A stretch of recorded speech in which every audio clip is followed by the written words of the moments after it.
내용을 소상하게 제한된 시간 내에 말씀드리기는 쉽지 않을 것 같아요. 그렇지만은 가급적이면은 중요한 내용을 중심으로 해서 말씀드리되, 특히 현대 중국 여러 가지 분야 중에서도 정치에 좀 가급적 초점을 맞춰서 설명을 드리려고 합니다. 자, 우선 현대 중국에 의해서 현대라는 말을 한번 함께 생각해 보도록 하겠습니다. 중국에서 현대하면은 어느 시점부터 보통 현대 중국이라고 생각하실 수 있다고 생각하십니까? 아마 여러분께서 중국 역사를 보면 아편 전쟁을 딱 떠올릴 것 같아요. 우선 기원전 221년에 진시황에 의해서 전국 시대가 통일이 되죠. 그러고 나서 중국은 거의 2000년 가까이 소위 군주가 전제군주, 황제가 통치하는 시스템을 유지해 왔었습니다. 그래서 수많은 왕조들이 맹멸했지만은 그중에서 대표적인 통일 왕조를 들라고 한다면은 진나라 다음에 한나라다. 그 다음에 수나라, 당나라, 그 다음에 송나라, 원나라, 그 다음에 명나라, 청나라, 이 8대 왕조를 중국에서 가장 대표적인 왕조로 꼽고 있습니다. 근데 이것이 균열이 가기 시작한 것이 뭐냐면 아편 전쟁이죠. 중국 사람들은 천하는 바로 중국을 중심으로 작동한다고 믿었었는데, 뜻밖에도 서방에서 들어와 가지고 중국의 자존심에 엄청난 쇼크를 가하는 아편 전쟁이 터지면서 영국이 굴복하고 말았습니다. 그러고 나서 중국 사람들은 자기네들이 그러한 패배한 원인이 군사력에서 좀 문제가 있다고 보고 서양의 기술을 배우다가 빨리 군사력을 증강하는 것을 목표로 하는 소위 여러 가지 노력도 하고, 여러분 역사의 시간이 많이 보셨겠습니다만은 양무운동이다, 변법 자강운동이다, 이런 운동을 전개하면서 나름대로 개혁을 위해서 노력을 하지요. 청나라를 어떻게 유지해 보려고. 그러다가 결정타가 돼가지고 이제 무너진 것은 1911년에 발생한 신해 혁명입니다. 그래서 소위 황제 시스템이 무너지게 되고 공화국 시스템으로 전환하게 되는데, 많은 학자들은 이 시점부터를 현대 중국으로 보는 것 같아요. 물론 그 뒤로 8년대에 일어난 오사운동을 기점으로 생각하는 분들도 많습니다. 그렇기 때문에 대략 보면은 현대 중국은 1910년대에 시작됐다, 이렇게 봐도 될 것 같아요. 그러나 또 일부 어떤 분들은 마오쩌둥이 1949년 10월 1일에 중화인민공화국을 선포한 그때로부터 현대 중국을 말하는 분도 있습니다. 그러나 대체로 보면은 1910년대 소위 황제가 통치하는 시스템이 무너지고 공화국 체제가 정치 체제가 바꿔지면서 그 시점을 현대 중국으로 이해하는 것이 좀 타당하지 않을까 싶습니다. 자, 그래서 저는 오늘 짧은 시간 내에 이 내용을 가지고 설명을 드리기 위해서, 첫째는 우리 한국과 한국인에게 중국은 어떤 존재인가를 간략히 한번 함께 생각해 보고, 그 다음에 현대 중국의 세 가지 얼굴이라는 주제로 현대 중국이 어떤 모습을 안고 있는가를 설명을 드림으로써, 그 다음에 출범하게 되는 신중국, 이른바 1949년에 출범하게 되는 신중국이 지금 현재 중화인민공화국이죠. 어떻게 탄생하고 발전해 왔는가. 그 다음에 이제 가장 최근에는 시진핑이 집권해가지고 우리가 목도하고 있는 시진핑 시기의 중국은 어떤 모습인가를 말씀드림으로써 여러분들에게 현대 중국을 좀 더 쉽게 이해할 수 있도록 해볼까 생각하고 있습니다. 그리고 마지막에 가서는 이러한 논의를 토대로 해서 시간이 허락된다면은 Q&A 시간으로 이 자리에 모이신 분들이 목회 활동도 많이 하신 분들이 대부분이라 말씀드렸고, 특히 한반도 평화 통일을 위해서 애쓰시는 이런 분들이 많다고 들었기 때문에 이런 한반도 평화 통일과 한중 관계의 미래를 위해서 우리가 한번 함께 생각해야 될 문제가 무엇인지를 검토하는 시간을 갖도록 하겠습니다. 자, 먼저 그 문제 제기 편으로 들어가겠습니다. 이 자리에 계신 분 중에서 혹시 중국을 안 갔다 오신 분이 계신가요? 한번 손 한번 들어보시겠습니까? 아마 대부분 갔다 오신 분들이 훨씬 많으실 것 같아요. 그런데 실은 우리가 대륙 중국을 들어가게 된 것은 1992년에 한중 수교가 되고 나서 그나마 시작됐죠. 그 전에는 주구 장막 대륙이라 해가지고 거의 들어가 보지를 못했지 않습니까? 저는 좀 비교적 일찍부터 중국에 관심을 많이 가졌었습니다. 저희가 중국에 관심을 가지게 된 동기는 중고등학교 시절에 무협 소설을 제가 아주 좋아했어요. 그리고 무협 영화를 또 많이 봤어요. 그러니까 중국에 대해서 관심을 많이 갖게 되고 또 고등학교 시절에 제가 좋아했던 국어 선생님이 중국을 공부하셔가지고 이분을 통해서 제가 중국을 공부하게 되고 그 당시에 홍콩 영화로서 리칭이라는 배우가 나온 스잔나라는 영화를 보신 분이 있으실지 모르겠습니다. 그런 영화도 보고 하면서 그다음에 홍콩 영화가 유행을 많이 했었거든요. 그러면서 중국에 대해서 관심을 갖다가 제가 1973년도에 고등학교를 졸업하고 서울에 올라와 가지고 74년에 앞으로 제가 통일 문제도 관심이 많았었기 때문에 그때부터 통일을 위해서는 중국을 좀 알아야 되겠구나 해서 그때부터 중국을 공부하기 시작했습니다. 그래가지고 그 당시에 서울 시내에서 중국어를 배우기 위해서 학원을 다녀보니까 학원이 없어요. 그때만 해도. 그래가지고 어디 신문에서 왕서방 중국어하고 광고가 나면 찾아가 보면은 수강생이 3명 딱 모여있다가 그 다음날 가면 저 혼자밖에 안 나와요. 그러니까 학원에서 공부를 할 수가 없어. 그래서 그 당시에 KBS 제2방송에서 중국어 강의를 했거든요. 그걸 통해서 저는 중국어를 배우기 시작했습니다. 그러니까 제가 중국어를 배운 것은 상당히 오래됐는데 정작 제가 중국을 대륙을 처음 방문한 것은 1997년이고 그 다음에 중국에서 근무하게 된 것은 2006년도에 중국 상하이에서 제가 당시 다니던 은행의 지점장으로서 약 4년 가까이 상하이에 있었습니다. 그 뒤로 이제 베이징하고 시명에서도 제가 합쳐서 한 5개월 남짓 있으면서 거기서 연구 활동을 주로 했었죠. 그래서 중국에서 그런 이제 인연과 경험을 가지고 있습니다. 근데 여러분께 이제 제가 문제 제기로서 먼저 드리고 싶은 말씀은 중국은 우리 역사에서 과거에 어떤 존재였고 지금은 우리에게 어떤 모습이 있고 그다음에 미래는 어떻게 다가올 것인가 하는 부분입니다. 여러 가지 시간 관계상 많은 말씀 드릴 수 없지만은 분명한 사실은 중국은 세계 어떤 나라보다도 우리 역사에 가장 많은 영향을 끼친 나라라는 사실. 그 다음에 한반도가 육지로 연결된 나라가 딱 2나라가 있죠. 중국하고 러시아입니다. 러시아는 그러나 함경북도 쪽에 약 50km 남짓 정도의 국경선만 접하고 있지만은 나머지 1,400km는 실은 중국하고 접하고 있습니다. 그러니까 중국은 우리하고 지정학적으로 뗄래야 뗄 수 없는 관계를 가지고 있습니다.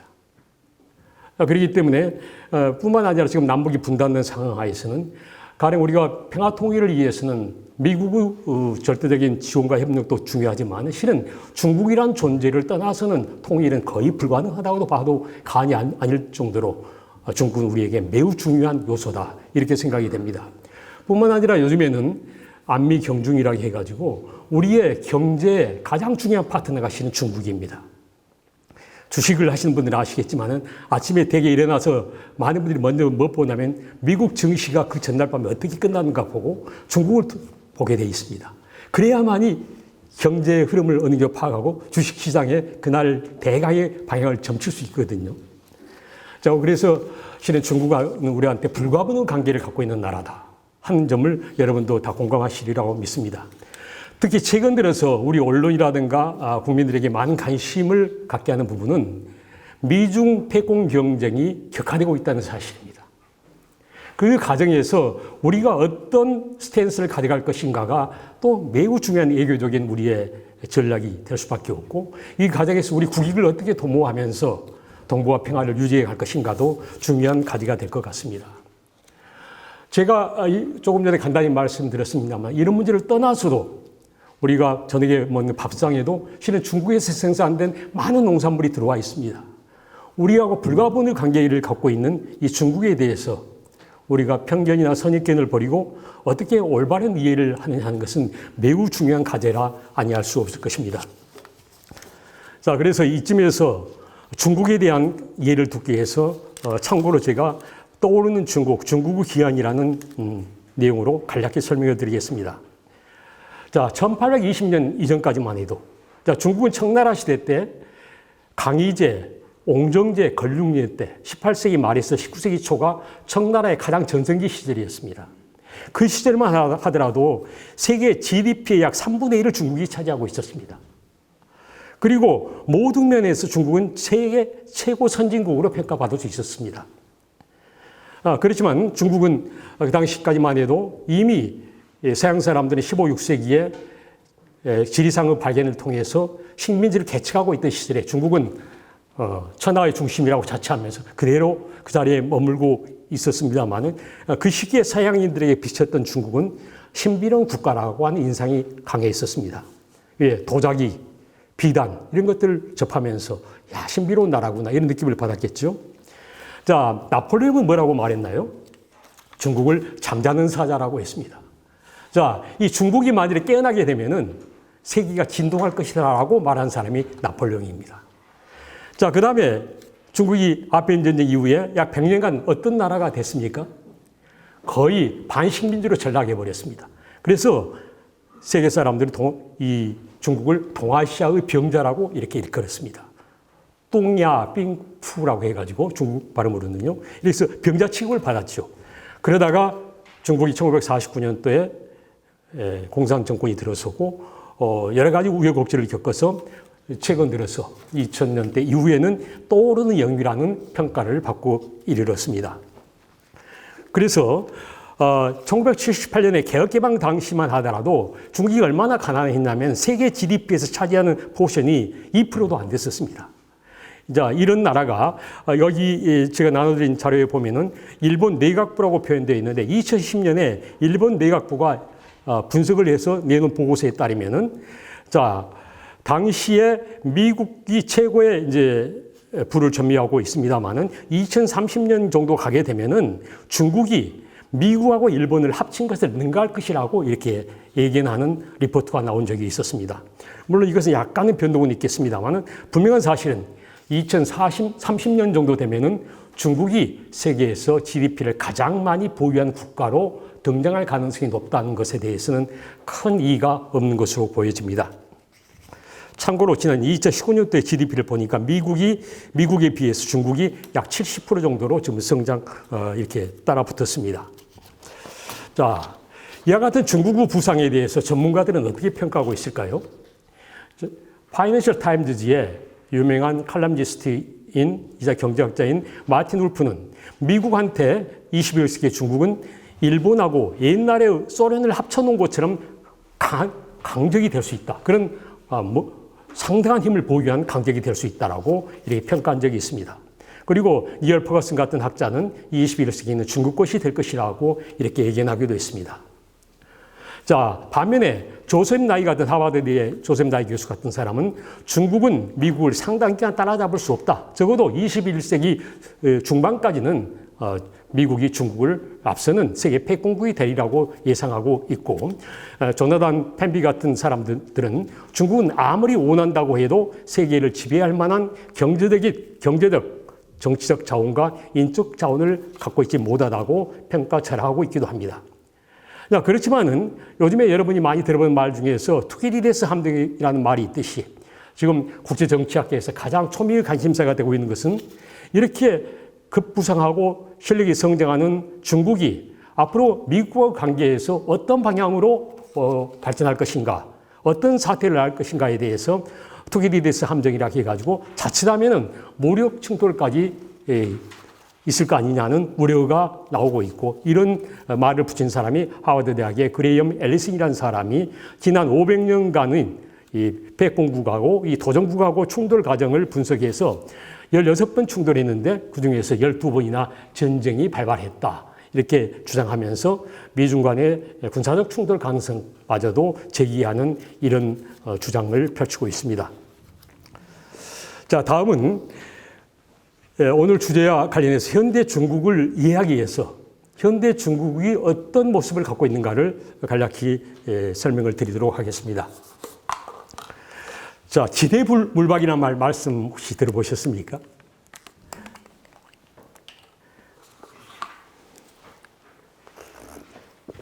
지대물박은 문자 그대로 땅이 크고 물산이 풍부한 없는 것이 없는 나라다. 이런 뜻이죠. 그래서 중국은 지대물박의 나라라고 하는 평가를 받고 있습니다. 그래서 중국의 특징을 말한다면 첫째는 방대한 국토와 인구를 가지고 있다는 점. 그러면서도 인류가 만들어낸 고대 4대 문명 중에 하나인 발상지인 고대 문명 대국이라는 사실입니다. 자, 특히 잠시 뒤에 설명 좀 더 자세히 드리겠습니다. 이러한 중국의 특징 때문에 많은 사람들이 중국을 경계하기도 합니다. 이게 바로 중국 경계론, 중국 이념론으로 나타나고 있고요. 또 어떤 경우에는 중국은 세계에서 가장 긴 국경선을 갖고 있는 나라입니다. 그러다 보니까 어떤 문제가 생기겠죠? 국경 분쟁이 많을 수밖에 없죠. 그래서 골치가 아파요. 미국만 하더라도 대서양하고 태평양 두 개의 대양으로 갈라져 가지고 세계 강대국들하고는 다 떨어져 있잖아요. 그리고 북쪽에는 캐나다, 남쪽에는 멕시코가 있다지만은 다 미국하고는 적수가 안 되기 때문에 이 점에서는 미국이 매우 유리한 입장을 갖고 있다고도 볼 수 있습니다. 자, 그래서 과거에 원자바오 총리 같은 사람이 이런 말을 했어요. 셈법을 계산할 때 중국이라고 하는 나라는 인구가 많다 보니까 14억 인구로 나눠버리면은 큰 문제도 작은 문제가 될 수 있어요. 그런데 이것을 고박이를 하게 되면 엄청나게 큰 문제가 될 수도 있는 양면성을 지닌 국가 그런 측면이 있다는 것이죠. 자, 두 번째 중국의 얼굴은 발전도상국이라고 하는 사실입니다. 물론 이제는 1인당 GDP가 10,000불을 넘어서 가지고 사실상 중진국의 초입에 들어서긴 했습니다만은 그래도 아직은 여러 가지 면에서 개발도상국이다. 자, 세 번째 특징은 뭐죠? 바로 사회주의 국가로서 당 국가 제도를 그대로 유지하고 있다는 사실입니다. 이건 매우 중요한 사실이죠. 자, 중국은 공산당이 국가와 사회를 지배하는 시스템을 가지고 있습니다. 자, 이 점에서 서방 국가들하고 많은 차이가 있죠. 그렇기 때문에 가치라든가 인권이라든가 여러 가지 면에서 중국하고 충돌이 일어나고 있는 것 같습니다. 자, 다음 장을 보면서 설명드리겠습니다. 자, 그래서 중국은 조금 전에 말씀드린 대로 세계에서 이 미국하고 거의 영토 크기가 비슷합니다. 그런데 미국이 약간 더 크기 때문에 세계 4위의 국토를 보유하고 있는 거대한 국가라는 점, 그리고 국경선이 총 22,000여 킬로미터에 이르렀는데 이 14나라하고 국경선을 접하고 있어요. 그리고 동서강 거리만 해도 5,000여 킬로미터 이르는 나라다.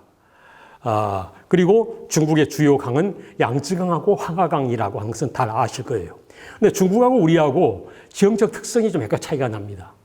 우리는 동고서절하게 해가지고 강원도 쪽이 함경도 쪽이 일반적으로 백두대간에서 이게 산이 많은 지형이 높고 서쪽으로 내려올수록 평야지대가 많은 동고서저로 주로 강이 흘러가지고 항해로 흐르게 돼 있습니다.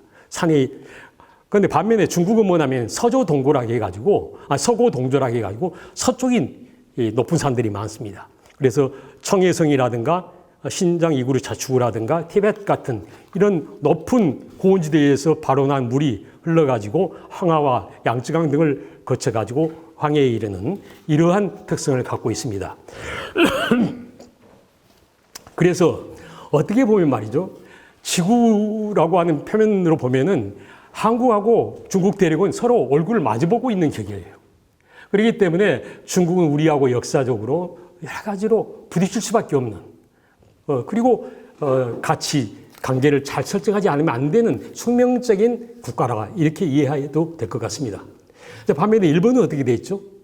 일본은 중국처럼 일본은 서고 동조입니다. 일본은 동쪽으로 좀 낮아요. 그래서 도쿄라든가 오사카다 이런 데가 다 동쪽에 대도시들이 많고 서쪽은 상대적으로 규슈 지역을 제기하게 되면 상대적으로 높은 지역이 많아서 지형적으로 우리하고 마주보고 있는 나라는 아니에요. 어떻게 보면은. 자, 그 다음에 참고로 중국의 인구는 지난 2020년 인구가 14억이 넘습니다. 그리고 우리나라는 성이 김이, 박, 채 이렇게 해서 4대 성인데 중국에서는 성씨가 제일 많은 게 어떤 성이죠? 장씨가 많아요. 그 다음에 이씨가 많아. 그 다음에 왕씨, 그 다음에 진씨가 많습니다. 그래서 장삼이사란 말을 여러분이 많이 들어보셨을 거예요. 이에 중국이 장씨하고 이씨가 많아서 나와서 이 장삼이사는 중국의 일반의 평민들을 일컫는 말이기도 합니다. 중국은 아시는 바와 같이 한족을 포함해서 56개 소수민족으로 구성된 다민족 국가입니다. 근데 그 중에서 약 92%가 한족이에요. 그리고 8%가 주로 소수민족인데, 우리 조선족은 이 18개, 이 55개 소수민족 중에서도 비교적 그래도 상당히 큰 13번째로 민족 수가 많은 그런 민족입니다. 중국 내에서.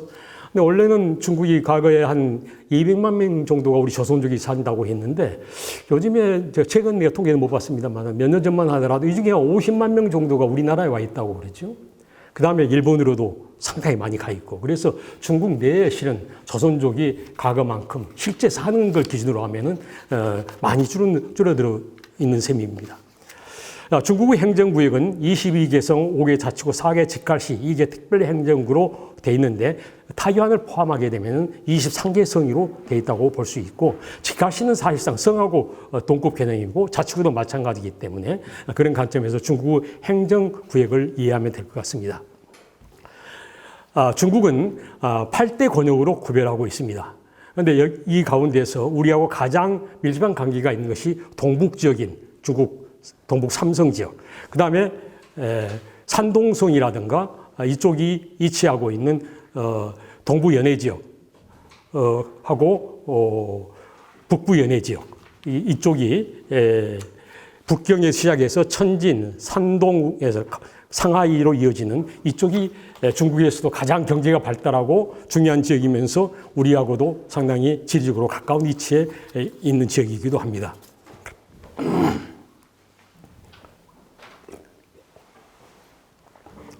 자, 이와 같이 말씀드린 내용을 토대로 해서 여러분이 중국이라고 하는 나라를 한번 조금 대략 스케치를 한번 하셨다고 믿고, 이 토대에 의해서 오늘의 가장 핵심적인 주제인 신중국의 탄생과 발전 과정을 살펴보도록 하겠습니다.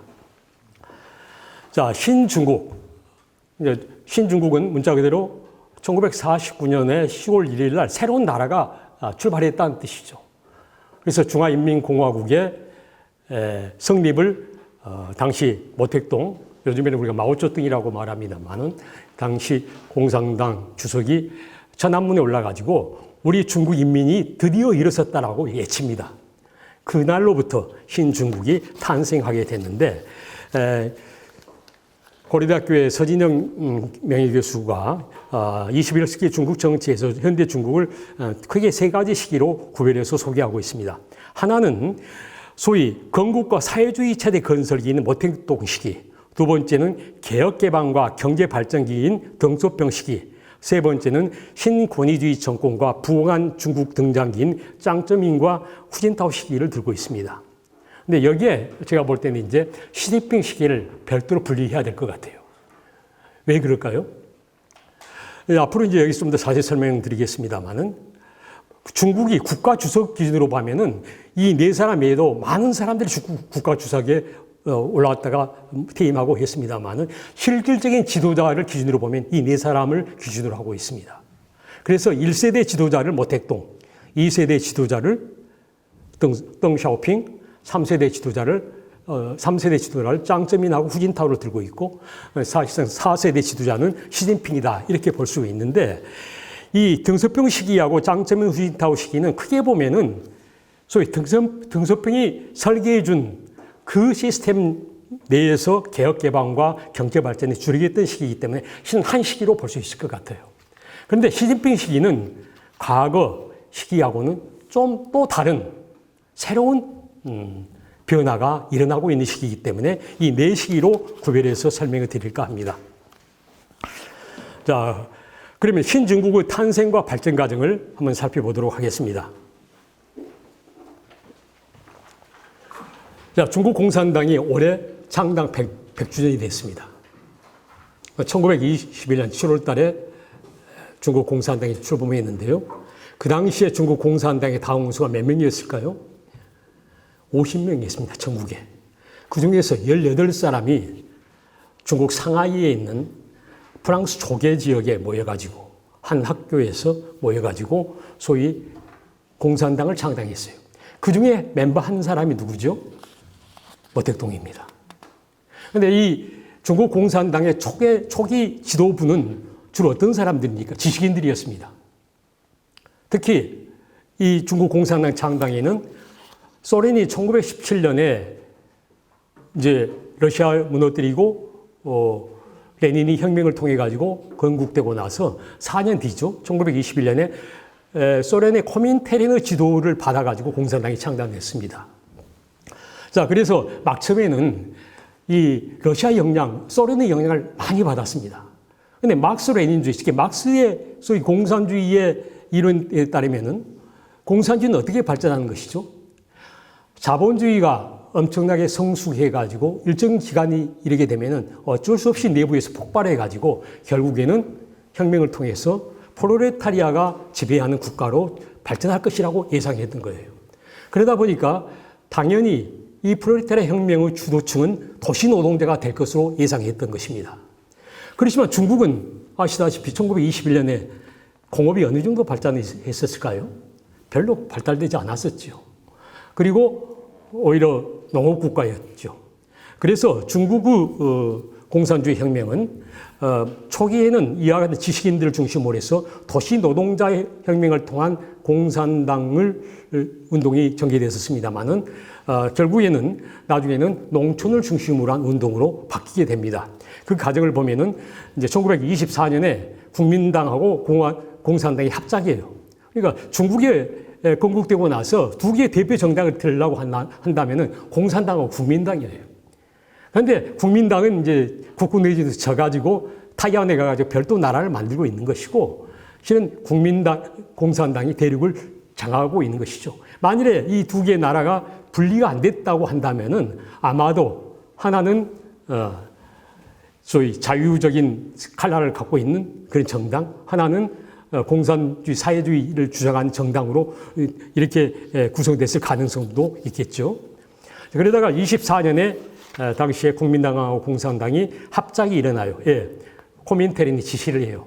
너희들 장개석하고 힘을 합쳐라 말이지. 그래서 공산당이 당원들이 국민당의 개별 입당 형식으로 들어가요. 그렇지만 공산당 내 일부에서는 이게 반발이 상당히 심했었습니다. 그러다가 1927년에 국공 합작이 붕괴돼요. 손문이 있을 때만 해도, 여러분이 잘 수논 선생님, 삼민주의를 주장한 수논이 있을 때만 해도 중국이 소련하고 손문은 관계도 좋았고, 손문은 가급적이면 이 양계 팔을 합쳐가지고 통합을 하려고 애를 많이 썼죠. 그러다 손문이 죽고 나서 장개석이 지도자로 등극하면서 장개석은 이 공산당을 상당히 싫어했습니다. 그래서 공산당을 자꾸 배제하려고 했어요. 근데 이것이 불씨가 돼가지고 27년에 국공 합작이 붕괴가 되고, 그 다음에 집요하게 그 당시에 이제 모택동 같은 사람은 강서성에 루이진이라는 데 들어가가지고 해방구를 만들어가지고 나름대로 소비에트, 자기가 생각하는 그런 사회를 건설하려고 거기에 피신해서 거기서 이제 활동을 합니다. 그런데 4번에서 5번에 걸쳐서 장개석이 집요하게 여기를 공격을 해요. 그러니까 도저히 이제 어떻게 견디지를 못하는 거예요. 그래서 어떻게 되지요? 거기서 이제 도망을 다니게 돼요. 이게 유명한 대장정이라고 합니다. 이것이 무려 1년이 걸렸습니다. 그래서 엄청나게 어려움을 겪어가면서 중국의 남쪽으로 내려가서 서쪽으로 갔다가 다시 북쪽으로 올라오는 이 과정을 거치면서 이제 대장정이 시작됐는데, 그 과정에서 1935년에 기주성에 있는 준이라는 지역에서 공산당 회의를 엽니다.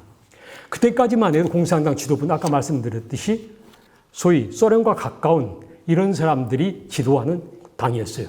준이 회의 때 공산당 내부에서 격론이 벌어져가지고, 야, 지금까지 싸웠던 방법은 잘못된 거 아니냐 말이지. 그래서 새로운 노선이 필요하다 해가지고 등장한 사람이 모택동입니다. 모택동이 1935년 준이 회의 때부터 공산당 지도자로 등극하고, 그때부터 이제 또 계속 싸움을 벌이는데 그 과정에 엄청나게 어려움이 많았어요. 그래가지고 막 처음에 출발할 때만 해도 10만 명 정도 병력이 출발을 했었는데, 산시성 연안에 들어가서 가보니까 병력이 1만 명밖에 안 남은 거예요. 엄청나게 많은 사람이 당하고 죽고 하면서 가까이 쫓겨나간 거죠. 자, 그러다가 아시다시피 1937년에 중일전쟁이 발발하고 그때 시한사변이 발생합니다. 장학량이라고 말씀 많이 들어봤을 거예요. 장장님이라고 동북군벌의 아들이 장학량인데, 이 사람이 당시 중국 공산당을 토벌하라고 하는 독려하기 위해서 시안을 방문한 장개석이를 감금해버려요. 그러면서 장개석한테 압박을 가해요. 당신, 지금 우리가 싸울 대상이 일본 제국주의자들이지 우리끼리 싸우면 되겠느냐 말이지. 지금부터는 어떻게 해서 공산당하고 힘을 합쳐라 말이지. 이렇게 요구합니다. 원래 이제 장학량이는 장개석 부하였거든요. 그런데 부하가 이제 자기 보수를 잡고 사변을 일으키는 것이죠. 그래서 여러분이 시안에 가면은 그 당시에 장개석이가 도망 다니던 그런 것도 지금 가면은 있습니다. 자, 그래도 아무튼 그런 과정을 거쳐가지고 2차 국공합작이 벌어지는데 이 연안에서 있으면서 계속해서 모택동 실력을 키워요. 그러면서 자기의 지지 세력을 넓혀가는데 이 과정에서도 항상 장개석이는 한편으로는 근심거리가 뭐냐면 이 공산당이에요. 이걸 때려 부셔야 되는데 뜻대로 안 되는 거예요. 자, 그러나 어쨌든 간에 항일투쟁이라고 하는 국민적 대의가 있었기 때문에 어쩔 수 없이 장개석도 일본이 패망할 때까지는 외영사 같이 협조해 나가요. 그러다가 1945년에 일본이 패망하니까 드디어 공산당하고 국민하고 이제 정면 대결이 발생하게 됩니다. 이런 부분은 학교에서 많이 들으셨으리라 믿고 결과적으로 1949년에 10월 달에 이미 1949년 6월 정도 되면은 판세가 다 끝나버려요. 그래가지고 그때부터 이제 모택동에는 자기가 집권할 국가의 비전을 밝히기 시작하는데 그 중에 대표적인 것이 신민주주의론이에요. 그러니까 신민주주의론하고 대중동원 노선이라고 제가 거기에 표시두었습니다. 왜 이 말씀을 드리냐면 중국의 발전 과정을 보면은 이 두 가지 노선이 항상 교차하면서 발전하고 있는 것을 볼 수 있습니다. 자, 그래서 이 신민주주의론은 뭐냐면 약간 계급 간의 타협을 강조해요. 그러니까 소위 플로리타 독재를 강조하지 않고 노동자, 농민 더불어서 자산계급들, 소상공인 이런 세력과 연합해가지고 같이 정권을 하는 노선이 신민주주의 노선이라고도 볼 수 있습니다. 자, 그럼 그 반면에 이제 대중동원 노선은 이런 국민들의, 인민들의 혁명에 대한 열의를 동원해가지고 어떤 집단적 애국심이라든가 열기를 가지고 우도하는 바를 관철가는 이 두 개의 노선이 대립하게 됩니다. 자, 그래서 1949년에 아무튼 10월 달에 중화인민공화국이 출범하게 되고 이때부터 중국은 새로운 나라 건설에 매진하게 됩니다. 근데 중국에 닥친 첫 번째 시련이 어떤 시련입니까? 자, 1950년에 6월에 한국에서 발발한 한국전쟁이에요. 그래서 중국 내부에서 한국전쟁에 참전을 놓고서 여러 가지 의견이 대립이 많이 일어났었습니다. 자, 우리 코가 석자인데 지금 가서 북조선을 도와줄 여력이 어디가 있느냐는 것이 당시에 오히려 다수 여론이었었어요. 그것을 누르고 이제 참전 결정하죠. 모택동이. 그래서 이와 같은 참전을 하면서 반대급부로 중국이 얻은 것은 뭐죠? 자, 중국은 소련으로부터 여러 가지 물질적 지원을 받을 수 있게 되었습니다. 그렇지 않겠습니까? 그러니까 외부로부터 이 지원과 그다음에 국민적 열기를 동원해가지고 모택동 정권은 초기에 경제 발전에 매진합니다. 그래가지고 1952년 정도 되니까 중국 경제가 모든 면에서 해방 전의 최고 수준을 회복할 정도로 급격히 성장하게 됩니다. 근데 우리가 공산주의를 보면서 북한도 마찬가지 같아요. 이 사회주의도 마찬가지, 우리도 아마 남한도 그런 측면이 있을 거예요. 가난하게 살다가 없이 살다가 새로운 나라가 건설되게 되면 대개 국민들이 어떤 새로운 희망을 가지고 새로운 나라를 건설에 매진하게 됩니다. 그러다 보니까 초기에는 경제 성과가 엄청 좋을 수밖에 없어요. 대개 보면은. 근데 아까 말했듯이 중국은 더더욱 그러겠죠. 100년 가까이 시달리다가 나라를 모처럼 건국했는데 이제 정말 나라다운 나라를 만들자 한 것에 대해서 지도자나 인민들이나 다 뜻을 같이 함께 했으리라는 것은 이해가 가는 측면이 없지 않아 있습니다. 그래가지고 이와 같은 분위기가 1956년 8차 당대회까지 이제 가게 되니까 모택동이 이때 자신감을 갖게 돼요. 그래가지고 어떤 운동을 펼치지요? 백화제와 백화쟁맹이란 말 들어보셨습니까? 자, 이제부터는 지식인들을 포함해서 여러분들 우리 공산당한테 할 말 있으면 다 해라 말이지. 비판할 것은 비판해라 하면서 언론의 자유를 상당히 풀어줘요. 그래서 제일 처음에는 머뭇거리다가 가만히 보니까 자꾸 독려하니까 이제 그동안에 하고 싶은 말을 못했던 사람들이 말을 하기 시작해요. 그러면서 이제 자유주의적인 여러 가지 주장도 하다 보니까 모택동이 가만히 듣다 보니 이거 안 되겠거든. 그러니까 얼마 안 있다가 반우파 투쟁을 벌려요. 그래가지고 그동안에 조금 소위 사회주의 노선에 지나치게 어긋난 이야기를 했던 사람들은 박해를 가하기 시작합니다. 그게 소위 쌍백운동입니다. 쌍백운동과 반우파 투쟁입니다. 1957년. 자, 그러고 나서 이제 중국이 잘 나가다가 첫 번째 기스가 난 것이 뭐지요? 대약진 운동입니다. 1958년. 이게 60년대 초까지 갔는데요. 이게 뭐냐면은, 자, 모택동이는 어떻게 생각했냐면은, 인민들의 혁명적 열의와 잠재력을 동원하면은 훨씬 빨리 경제 발전을 앞당길 수 있다고 봤던 거예요. 그리고 대약진 운동을 펼치는데 주로 농촌을 중심으로서 여러분이 잘 아는 인민공사 운동을 포함한 여러 가지 운동을 펼치게 됩니다. 자, 그런데 좀 빗나간 이야기지만 저는 이런 것 같아요. 여러분, 제도하고 인물하고 다 중요하겠지만은, 비유를 들어 설명할게요. 우리나라에서 우리가 경제 발전하는 과정에서 어떤 사람은 박정희 대통령을 높이 평가하는 사람이 있습니다. 또 어떤 사람은 그렇지 않다고 좀 역평가절하는 사람도 있고, 그러나 다수는 박정희 집권 시기에 독전에 있었지만은 많은 경제 성장을 이뤘다는 것에는 큰 이의는 없는 것 같아요. 자, 그런데 자, 박정희라는 사람을 김일성하고 교체했다고 보자고요.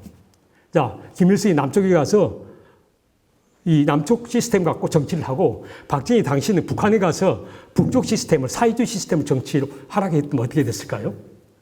사람이 달라졌다고 북한이 갑자기 엄청나게 경제 성장하고 발전할 수 있었을까요? 아마 그건 그렇지 않았을 것 같아요. 제가 무슨 말씀을 드리려고 하냐면 제도의 중요성을 강조하려고 하는 거예요. 우리가 어떤 시스템을 선택하느냐는 경제 발전이라고 하는 측면에서, 또 기업을 운영할 때도 기업을 어떤 시스템을 운영하느냐가 매우 중요하다는 사실이죠. 인간의 개인의 능력은 그 제도 내에서 발휘되기 때문에 결국은 어떤 제도를 잘 장착하고 경제 발전을 이루느냐는 매우 중요한데, 당시 중국은 어떤 측면에서는 이와 같은 점에서 보면 사회주의 시스템에 의해서 국민들의 혁명적 열의, 대통령도 어떻게 해서든 중국을 더 발전시키려고 하는 열의는 있었지만 결과적으로는 이 대약진 운동이 실패로 돌아갔습니다. 자, 그래서 아까 반우파 투쟁부터 이 대약진 운동 기간 동안에 죽은 사람들, 배가 고파서 죽은 사람들이 몇 명이나 됐을까요, 중국이? 서방학자들의 연구 보고서에 따르면은 적게는 1,600만, 많게는 2,700만이라고 말합니다. 보통은 3천만 명 이상이 기아로 죽은 것으로 나와 있습니다. 그러니까 대약진 운동이 국민들을 잘 살기 위한 운동이 있는 결과적으로는 엄청난 피해를 가져다 준 거예요. 그리고 농업국가였던 중국에서 농촌이 괴멸적 타격을 입게 되니까 당연히 도시도 그 여파를 받게 돼서 도시도 같이 가난해지는 이런 폐해를 낳았어요. 자, 그래서 모택동이 대약진 운동 말기에 일선에서 이선으로 물러납니다. 그리고 거기에 내세워서 이것을 수습하도록 맡은 사람들이 누구죠? 유석이, 등소평 이런 사람들입니다. 소위 당 관료들이 나서가지고 이걸 수습하고, 그때 나왔던 유명한 말이 흑묘백묘론이죠.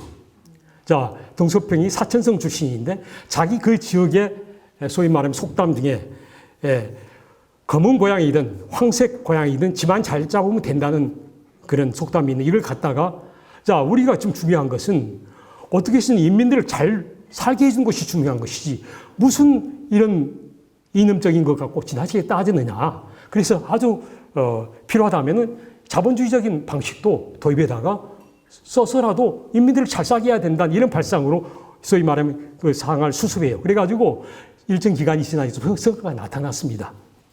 자, 그런데 그 다음에 모택동이 가만히 놓고 보니까 속으로 부글부글 끓는 거예요. 당 관료들이 나서가지고 말이지 자기가 생각했던 국가가 아니라 이상한 방향으로 국가를 발전시키는 것 같거든. 그래서 그 당시에 문화 대혁명이 일어납니다. 그래서 문화 대혁명은 뭐냐면은 소위 자본주의적 주자파들을 보내고 우리 사회주의의 공산주의 본연의 이념에 입각한 프롤레타리아가 중심이 되는 세상을 건설해야 된다는 이런 측면에서 당시에 문화 대혁명을 일으키는데 이것이 약 10년간 갑니다. 자, 대약진 운동은 농촌의 계밀적 타격을 갖고 왔다면 문화 대혁명은 도시 쪽에 많은 영향을 줬어요. 자, 대표적으로 도시에 있는 이를테면 지방 도시에 있는 당 간부들의 70% 정도가 숙청됐어요. 자, 그다음에 중앙 당 간부 60% 정도가 다 이게 숙청됐습니다. 그래서 일부는 정신적, 육체적 고문도 당하고 저 지방으로 쫓겨가 가지고 농사짓고 가축 돌보고, 그래서 등서평도 그리 쫓겨가 가지고 가축 돌보면 이렇게 살지 않습니까? 그리고 지금 현재 시진핑 이 중국의 당서기도 그 당시에 산시성으로 하방돼 가지 않습니까? 이 문화대혁명 기간에서 이제 타격을 입은 사람, 도시 사람들, 그 중에서도 문화, 예술, 교육 방면에 종사했던 사람들이 대거 타격을 입게 됩니다. 그래가지고 대동란의 시대라고 했어요. 자, 그래서 어떻게 되죠? 대약진 운동과 문화대혁명을 거치면서 중국이 어떻게 보면 많이 망가져 버리는 거예요. 자, 그래서 그 다음에 제가 건국과 소련 모델의 경제발전 추구라고 해서 간단히 설명을 해두었는데 시간 관계상 다른 것은 설명을 드리지 않고요. 이렇게 해서 여기서 한 가지 강조드리고 싶은 것은 당시 중국이 초기에 소련 모델을 도입에다가 경제 발전을 추구했다. 그리고 그 핵심은 중공업 우선 발전 전략이었습니다. 그래서 이 시스템으로 이제 가다가 결국은 아까 말한 두 번의 대약진 운동과 문화 대혁명을 겪으면서 중국이 엄청나게 이제 어려운 상황에 직면하게 돼서 70년대 후반까지 전 국민의 3분의 1이 빈곤선 이하에서 생활하게 되고, 그 다음에 이로 인해서 중국이 새로운 변화를 모색하지 않으면 안 되는 시기에 직면하게 됩니다. 자, 그래서 1976년에 공교롭게도 1월 달에 중국의 2인자로서 그래도 비교적 온건한 노선을 걷던 주얼레 총리가 사망해요. 그리고 그해 9월에 머택동도 죽습니다. 자, 그래가지고 이 두 사람이 동시 지도자가 죽고 나서 머택동 말기에 하국복이라는 사람이 잠시 국가 주석을 맡았었는데, 이 사람이 이제 가덕이 이 정치를 이끌었는데, 이 사람이 이제 정치적으로 충분한 어떤 역량이라든가 지원 세력이 없이 지도자가 되다 보니까 결국은 1978년 12월에 있었던 11기 3중전회에서 사실상 동서평한테 정치적 주도권을 뺏기게 됩니다. 완전히. 그래서 여기서 제가 푸른 글씨로 표시해 놨습니다만은 중국의 어떻게 보면 또 하나의 혁명이 뭐냐, 1978년 12월에 일어났던 11기 3중전회에 있었던 역사적 노선 전환이라고 볼 수 있습니다. 다시 말해서 모택동이가 꿈꾸었던 그런 나라를 새로운 나라로 변모하는 대대적인 전환이 일어난 것이 78년 말이고, 이와 같은 대대적인 개혁 정치가 등장할 수 있었던 배경은 조금 전에 설명드린 대로 대약진 운동과 문화대혁명으로 인한 인민들로부터의 민심의 이반, 그 다음에 경제의 타격, 이런 것 등이 결국은 밑거름이 돼가지고, 아까 말씀드렸듯이 이 문화대혁명 기간에 쫓겨난 사람이 당 관료만 해서 300만 명이 넘었어요. 자, 이 사람들이 다 난다 긴다 한 사람들인데 쫓겨나 있었는데, 새로운 시대가 오니까 어떻게 되겠죠? 동서평을 중심으로 뭉칠 수밖에 없는 거예요. 자, 그래서 우리가 과거에 모주석이 했던 방식이 아니라 새로운 방향으로 국가를 건설해야 된다고 하는데 어떻게 보면 당론이 합쳐지는 거예요. 그래서 새로운 이제 방향으로 나가게 되고, 이때부터 본격적인 개혁과 개방에 들어가게 됩니다. 그래서 제가 그 다음 페이지에 역사적 노선 전환과 경제 성장 목표 설정이라고 해서 참고하시라고 말씀을 드렸습니다. 자, 등서평이 생각은 뭐냐? 지금 우리 중국에 닥치는 가장 중요한 고민은 바로 인민들의 정말 너무나도 처참한 경제 생활을 먹고 살 수 있는 생활 수준으로 발전시키는 경제 발전처럼 소중한 것이 없다고 보는 것이 등서평의 생각이었습니다. 그래서 그 방향으로 여러 가지 사상 해방과 실사구시를 강조하는 개혁 정치를 펼치게 됩니다. 그러다가 1980 이제 이게 그 내부에서도 이제 여러 가지 논란이 있었지만은 이 기조가 유지되다 보니까 중국이 약 10년 사이에 많은 발전이 이루어지게 됩니다.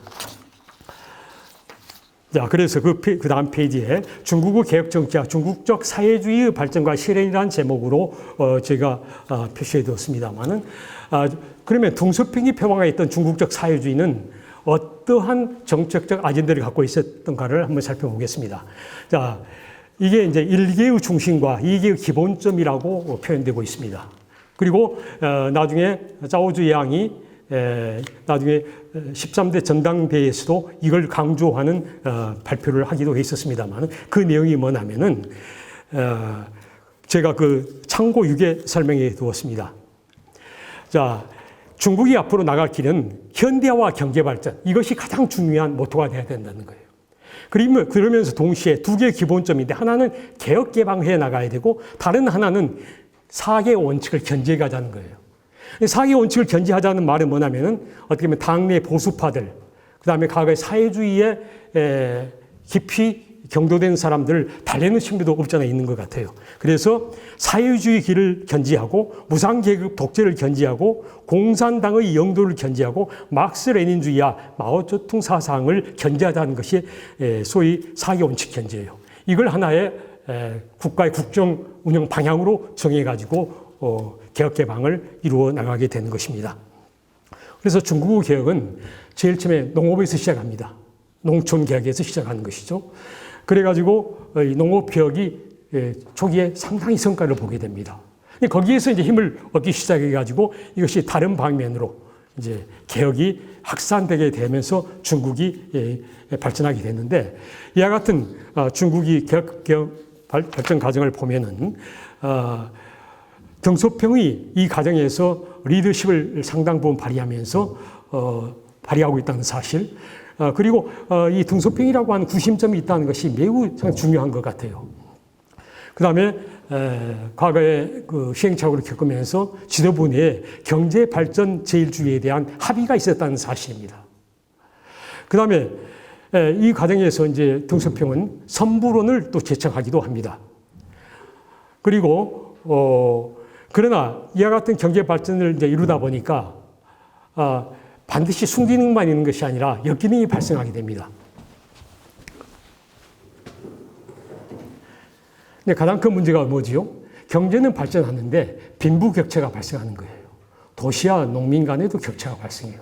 그러니까 이 자본주의가 안고 있는 근본적 문제점 중에 하나가, 시장을 중심으로 경제를 운영하다 보면은 대개 보면은 이 빈부격차라는 것이 불가피하게 발생하는 측면이 없잖아 있는 것 같아요.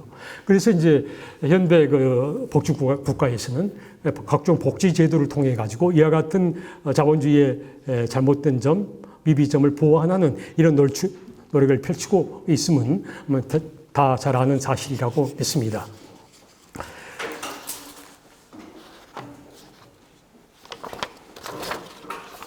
자, 조금 이따가 다시 한번 정리해서 말씀드리기라고, 우선 이제 상황을 좀 더 강의안을 보면서 설명해 나가도록 하겠습니다.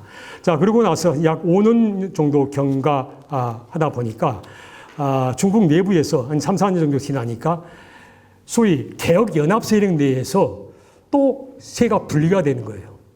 다시 말해서 약간 진보적 컬러를 갖고 있는 개혁 세력이 있는가 하면은, 야, 이러다가 우리가 잘못하면 사회주의가 망가지는 거 아니야? 너무 지금 진도가 빨리 나가고 있는 거 아니야? 하고 반대하는 좌파들이 나타나게 됩니다. 경제 유명한 지도자를 말한다 하면 진웅 같은 사람들, 이런 사람들은 상당히 이의를 많이 제기해요. 야, 우리가 좀 너무 자본주의 방식을 너무 도입해서 안 되겠단 말이지. 좀 브레이크를 걸려고 자꾸 하지요. 그리고 일부 세력에서는 그게 아니고 지속적으로 이 개혁 개방을 몰고 나가야 된다, 이렇게 주장하면서 양쪽이 이제 격돌하게 되는데, 이 과정에서 이제 덩소평이 나름대로 리더십을 발휘해서 이 과정을 그런대로 슬기롭고 이끌었습니다만은, 가장 큰 이제 양파 간의 쟁점 중에 하나가 뭐냐면 모택동을 어떻게 해석할 것인가 하는 문제예요. 자, 지금 덩소평이 역사적인 노선 전환을 할 때는 모택동의 잘못을 상당 부분 전제한 부분이 많거든요. 그렇죠. 모택동이 펼쳤던 경제정책에 대해서는 비판하고, 과거의 가오에 대해서 비판하는 측면이 강했는데, 그러나 중국 사람들 내부에서는 그래도 모택동이라는 사람이 우리 나라를 건국했고, 우리나라 기틀을 만들어준 사람인데 그 사람에 대해서 그렇게 평가 잘하면 되는 거 아니다 하는 반론이 많이 있는 거예요. 그래서 그 과정에서 어떤 의견들이 이제 타협이 됐냐면 모택동의 공도 아주 많은 사람이다. 예를 들면 70% 정도는 공이 많은데 30% 정도는 잘못했지 않냐. 그래서 이 부분에서 양쪽이 이제 타협하면서 펼쳐나가게 된 것이죠. 아까 그 권력투기에서 밀려난 하급봉 같은 경우는 두 개의 범신론을 주장했던 사람이에요. 그 사람은 뭐냐면 모택동이 결정한 것은 다 올바른 것이고 그 사람이 지시한 것은 우리가 다 따라야 된다고 주장을 했었어요. 이것을 이제 이 두 개의 범신론을 물리치고 11기 3중전에서 아까 말한 역사적 노선 전환이 일어났습니다만 또 이제 개혁 정치를 펼치다 보니까 그 내부에서 이런 좌우파 간의 갈등이 일어나게 되는 거예요. 자, 이렇게 해서 가다가 가장 결정적인 이제 어려움을 겪은 것이 어떤 문제죠? 등소평의 이제 집권 기간 중에 천안문 사건입니다. 1989년에 일어났죠. 그러니까 이렇게 해서 이제 몰고 가다 보니까 그 당시에 등소평은 말이죠. 자기가 중국 중앙군사위원회 주석직은 계속 유지했지만은 물러날 때까지 소위 당 총서기는 안 했어요. 그리고 자기가 안 하고 호요방이라든가 짜오주양 같은 사람한테 맡겨가지고 당을 이끌게 만들면서 자기는 뒤에서 사실상 실권자로서 역할을 해왔었던 건데, 자, 제일 처음에는 호요방이라는 사람이 아까 말했듯이 개혁 정치를 상당히 앞에서 힘있게 몰고 갔던 사람인데 이게 이제 문제가 생겨가지고 86년 1월 달에 물러나게 됩니다. 물러나게 된 계기는 뭐냐면 대학생들이 당시 안희성에서 과학기술대학에서 데모가 일어났어요. 그 사람들 주장은 뭐냐면은 소위 정치적 민주화를 주장한 거예요. 그런데 이것에 대해서 호요방은 상당히 온건하게 대처를 했어요. 그리고 학생들의 주장에 대해서 상당히 이렇게 포용한 입장을 취했어요. 그러다 보니까 이제 이것이 나중에 이제 더 큰 시위로 발전하면서 그걸 책임을 물어가지고 호요방이가 당 총석에서 물러나게 됩니다. 당 총석에서 물러나고 나서 그 다음에 집권한 사람이 당 총석에 올라간 사람이 짜오주양인데 짜오주양도 어떻게 보면 호요방하고 이 정치적 견해가 비슷한 사람이에요. 그러니까 호요방이 물러났지만 그런 노선으로 계속 가게 된 거죠. 그러다가 1989년에 호요방이 4월 달에 갑자기 죽어요. 이제 심장마비로 정치회의하다 말고 심장마비가 일어나 죽게 됐는데 이 사람을 추모하는 사건이 천안문 광장에서 추모 운동이 일어났는데 여기서 발전해가지고 커다란 민주화 시위로 발전하게 됩니다. 우리나라가 80년에 저기 강주 민주화운동처럼 중국도 엄청나게 큰 민주화운동이 일어나게 되는 거예요. 그래서 그 당시에 짜오주양은 가급적으로 이것을 수용해가지고 온건하게 대처했었는데 당시 중국 지도부가 이제 강하게 반발하면서 많은 사람들이 등소평한테 소위 강력한 대처를 요구하게 돼요. 그래서 등소평도 거기서 이 강경 진압 쪽에 손을 들어줍니다. 그래서 짜오주양을 이제 물러나게 하고 당시 상하이시 당서기였던 짱쩌민을 발탁에다가 소위 당 총서기로 임명하는 이런 조치를 취하게 되는데 아무튼 이 천안문 사건을 겪으면서 중국이 다시 한번 개혁개방에서 커다란 암초에 부딪히게 됩니다. 자, 그런데 여기서 제가 17페이지에 천안문 사건과 남순 강화라고 하는 말씀을 드렸는데 그래서 지도자가 중요한 것 같아요. 물론 등사평이 당시 천안문 사건을 무력으로 진압한 것에 대해서는 역사적으로 많은 비판을 받을 수 있고 앞으로도 문제로 지적될 수 있겠지만은 어떻든 간에 그럼에도 불구하고 등사평이 개혁개방이라고 하는 초심은 잃지 않았다는 사실이에요. 이제 강택민을 갖다 앉혀놓으니까 강택민이가 이제 눈치를 보면서 개혁개방을 주저주저해요. 물론 기본 노선은 가지만은 그래도 이제 천안문 사건을 겪으면서 큰 어려움, 홍역을 치렀으니까 그러니까 가만히 보니까 등소평이 안 되었거든. 그러니까 92년 초에 저기 광농성하고 상하이시 남쪽을 순방하면서 등소평이가 강연 정치를 펼칩니다. 그러면서 거기서 어떤 주장을 하죠? 앞으로 우리 중국이 살 길은 지속적으로 개혁개방을 하는 길밖에 없단 말이지. 지금 자고무면 하지 말고 이 노선으로 계속 가라. 이런 식으로 이제 강택민을 중심으로 지도부를 질타하는 거예요. 자, 이것을 남순 강화라고 합니다. 자, 이렇게 해서 92년도에 당대회를 열면서 강택민이도 다시 이제 허리띠를 조이고 개혁 개방에 본격적으로 나서게 되고 그때부터 10년간 강택민이가 집권하면서 중국 경제가 이때 대대적으로 발전하게 돼서 거기 말씀드린 것처럼 강택민이 집권한 기간 동안 경제 볼륨이 1989년에서 91년 사이에 무려 5배 이상 이렇게 경제 총량이 늘어나게 됩니다. 그리고 이어서 후진타오 시기에는 이제 강택민 시기 때는 소위 민영 기업들이 엄청나게 성장하게 되는 거예요. 그리고 심지어는 당장에다가 과거에는 공산당 당원이 되려면 노동자, 농민만 출신들만 됐었는데 자본가도 공산당 당원이 될 수 있도록 3개 대표론을 제창해가지고 이걸 간접시킵니다. 이어받은 후진타오 시기에는 이제 지나치게 이제 빈부 격차도 심해지고 국민 지역 격차도 많아지고 문제가 발생하니까 인민 대중의 공동 부유와 균등 발전을 강조하는 조화 사회와 각 발전관을 애치면서 이와 같은 문제점을 해결하려고 노력하게 됐는데 이 후진타오 집권 시기인 2009년도에 글로벌 금융위기가 발생했었습니다만 당시 후진타오 정권에서는 대대적으로 돈을 풀어가지고 중국 경제를 부양합니다.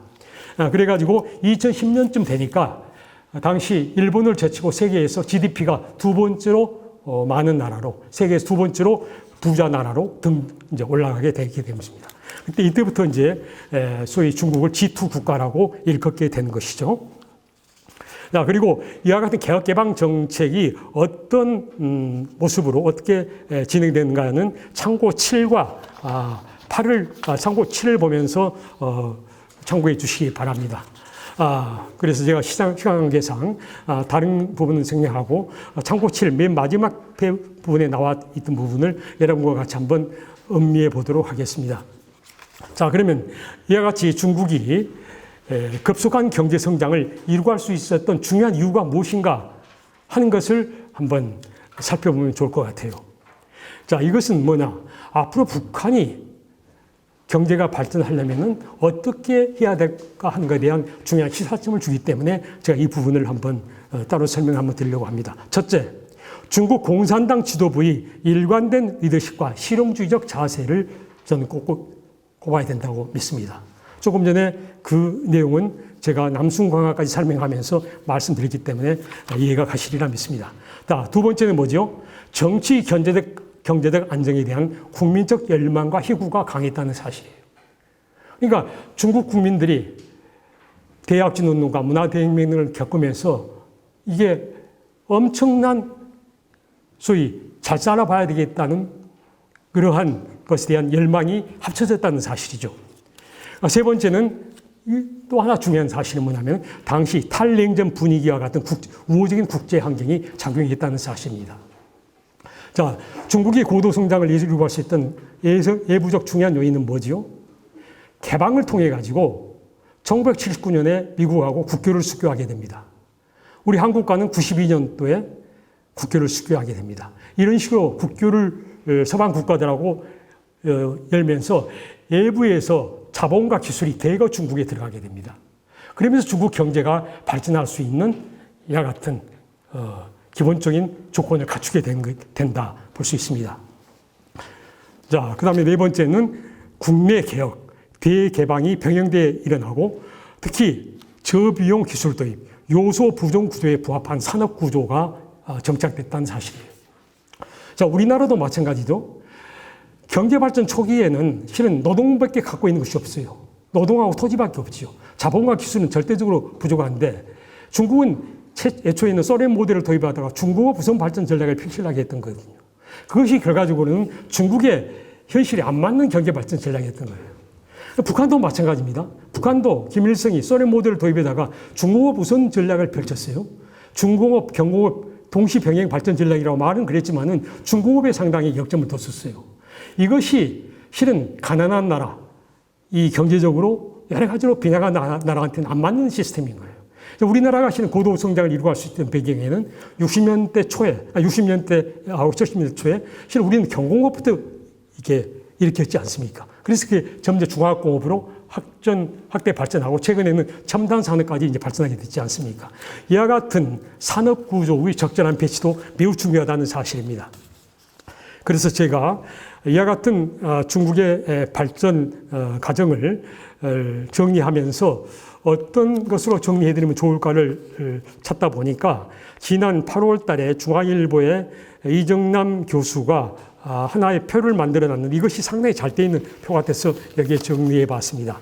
마오쩌둥 시대하고 덩샤오핑 시대, 시진핑 시대를 비교해 두어서 어떤 차이가 있고 어떤 유사점이 있는가를 보는 거예요. 근데 차이점 한번 읽어보시고 이 세 개 지금 현재 중국의 1949년 이후에 일관된 정치의 시스템의 특징은 뭐죠?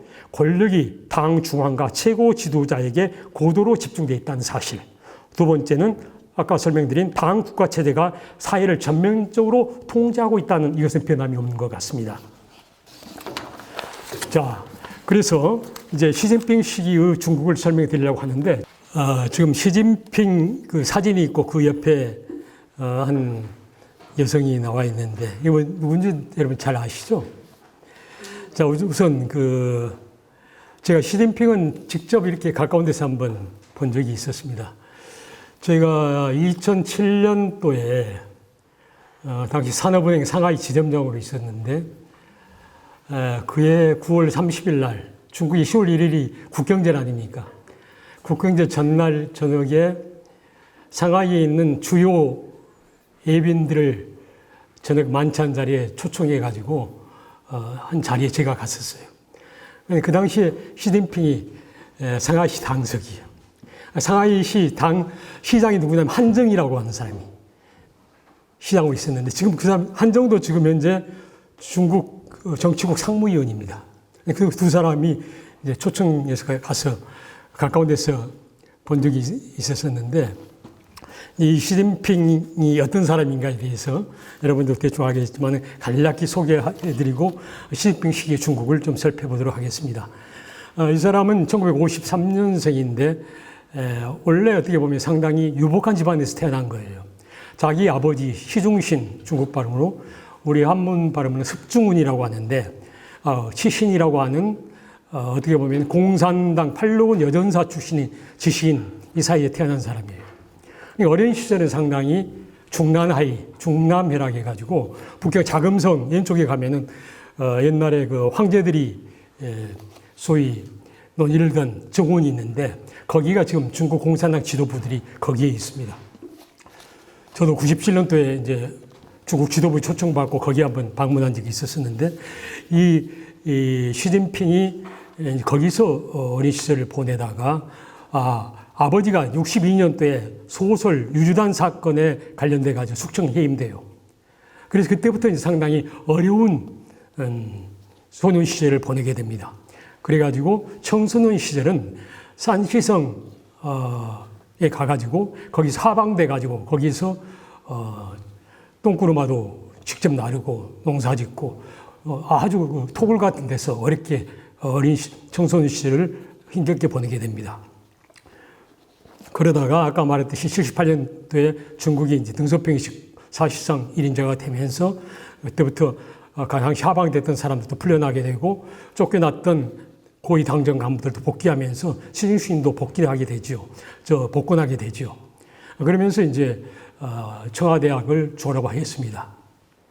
그런데 제가 2006년 때 중국에 가니까요. 우리 중국 직원들한테 물어보니까 시진핑을 잘 몰라요. 그런데 그 부인은 잘 알더라고요. 부인이 누구냐? 펑리위안이라고 해가지고 인민해방군 전속 가수 출신이에요. 그 당시에 계급이 별 2개라든가 됐어요. 이 국민 스타, 이 사람이 부른 노래가 희망의 들판 위에서라는 노래인데 아주 그 소프라노 가수예요. 그래가지고 이 노래가 아주 중국에서 인기를 많이 끌었어요. 그래서 중국 사람들이 시진핑은 몰라도 제가 있을 때 보니까 이 펑리위안은 다 알고 있더라고요. 그 사람은 산동성 출신이고요. 자, 그런데 이제 중국 정치를 이해하려면은 중국의 정치적 계보를 조금 살펴봐야 되는데 중국에는 일반적으로 3대 계보가 있는 것으로 알려지고 있어요. 하나는 과거 고위 당정 간부들의 자제들, 특히 대장정 기간을 포함한 항일 투쟁 시기에 고위 간부들의 자제인 패자당. 그 다음에 1989년도에 소위 천안문 사건 때 당 총서기를 맡게 된 짱정민과 그 짱정민을 둘러싼 세력들, 주로 상하이에서 성장했던 사람들이 많죠. 그 지역에서.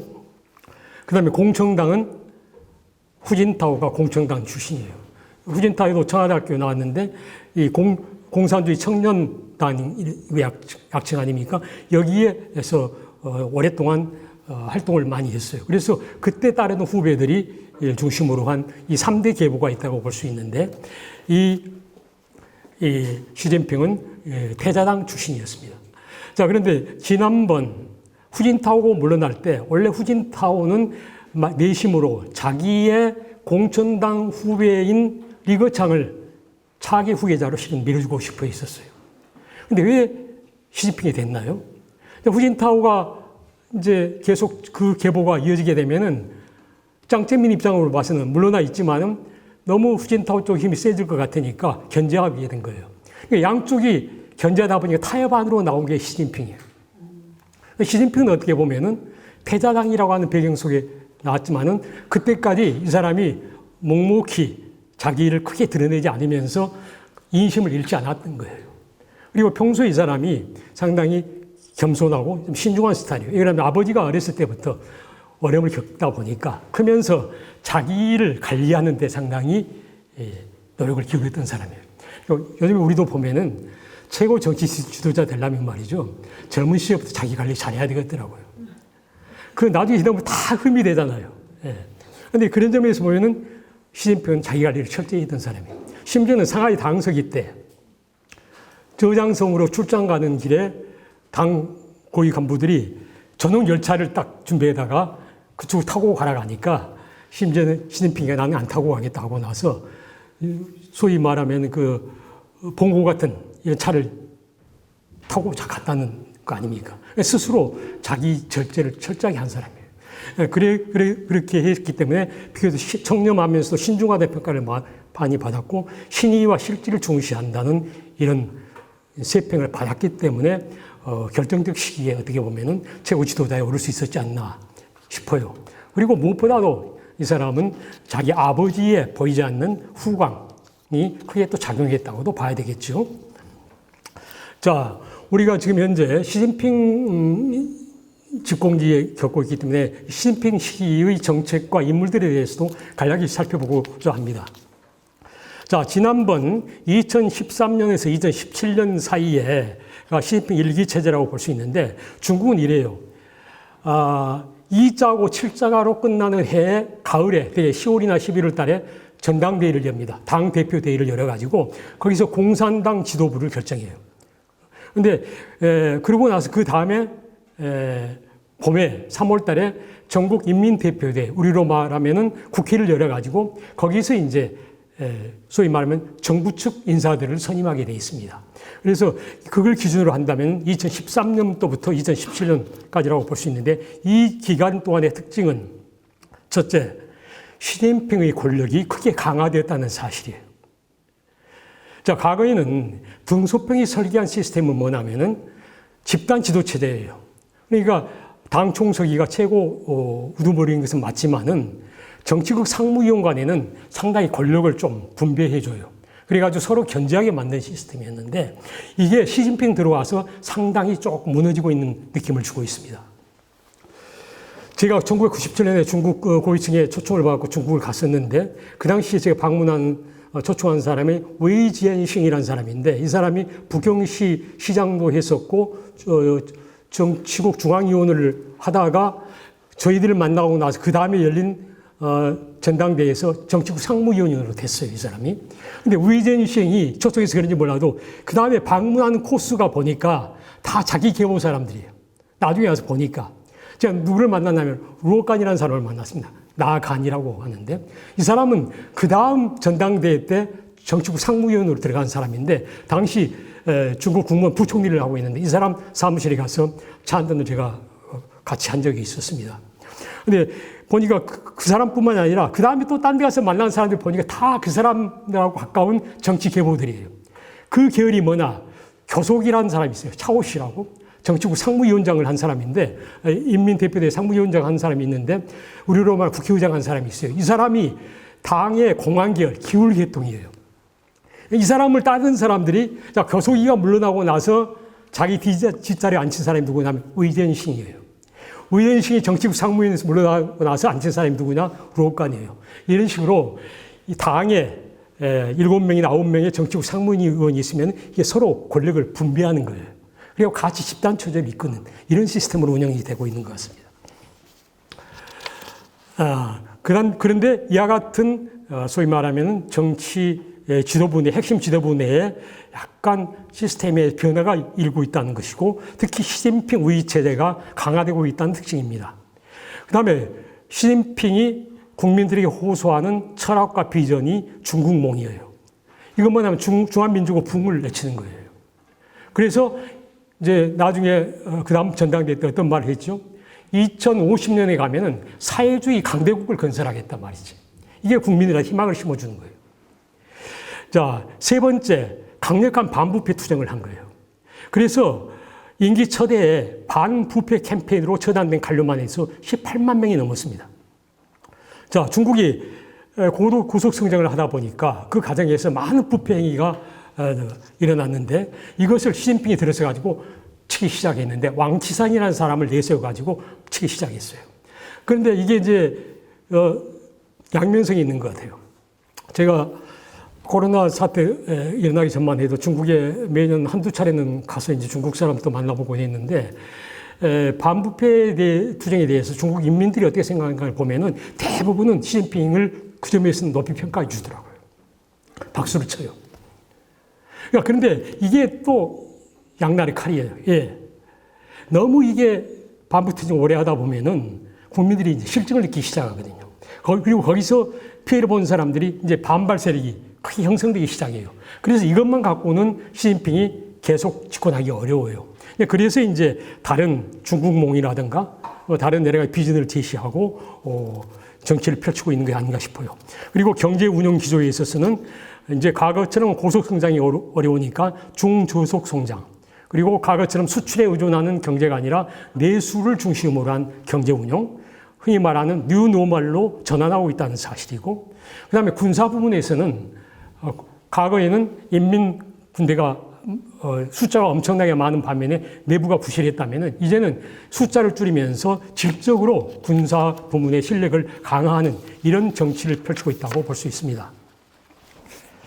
자, 그 다음에 그러고 나서 5년이 지나고 지난 2017년 10월 달에 시진핑이 제19차 전국 대표대회를 열어가지고 제2기 지도부를 발족시켰는데, 거기에서 7사람을 이제 지도부, 핵심 지도부가 선정됐습니다. 그 면면을 보면은 시진핑은 이제 국가 주석이면서 총서기로 태자당 출신이고, 그 다음에 2인자가 리거창이라고 하는 공정당 출신 총리, 3인자가 리안수라고 해가지고 전인대 상무위원장, 우리로 말하면은 국회의장이죠.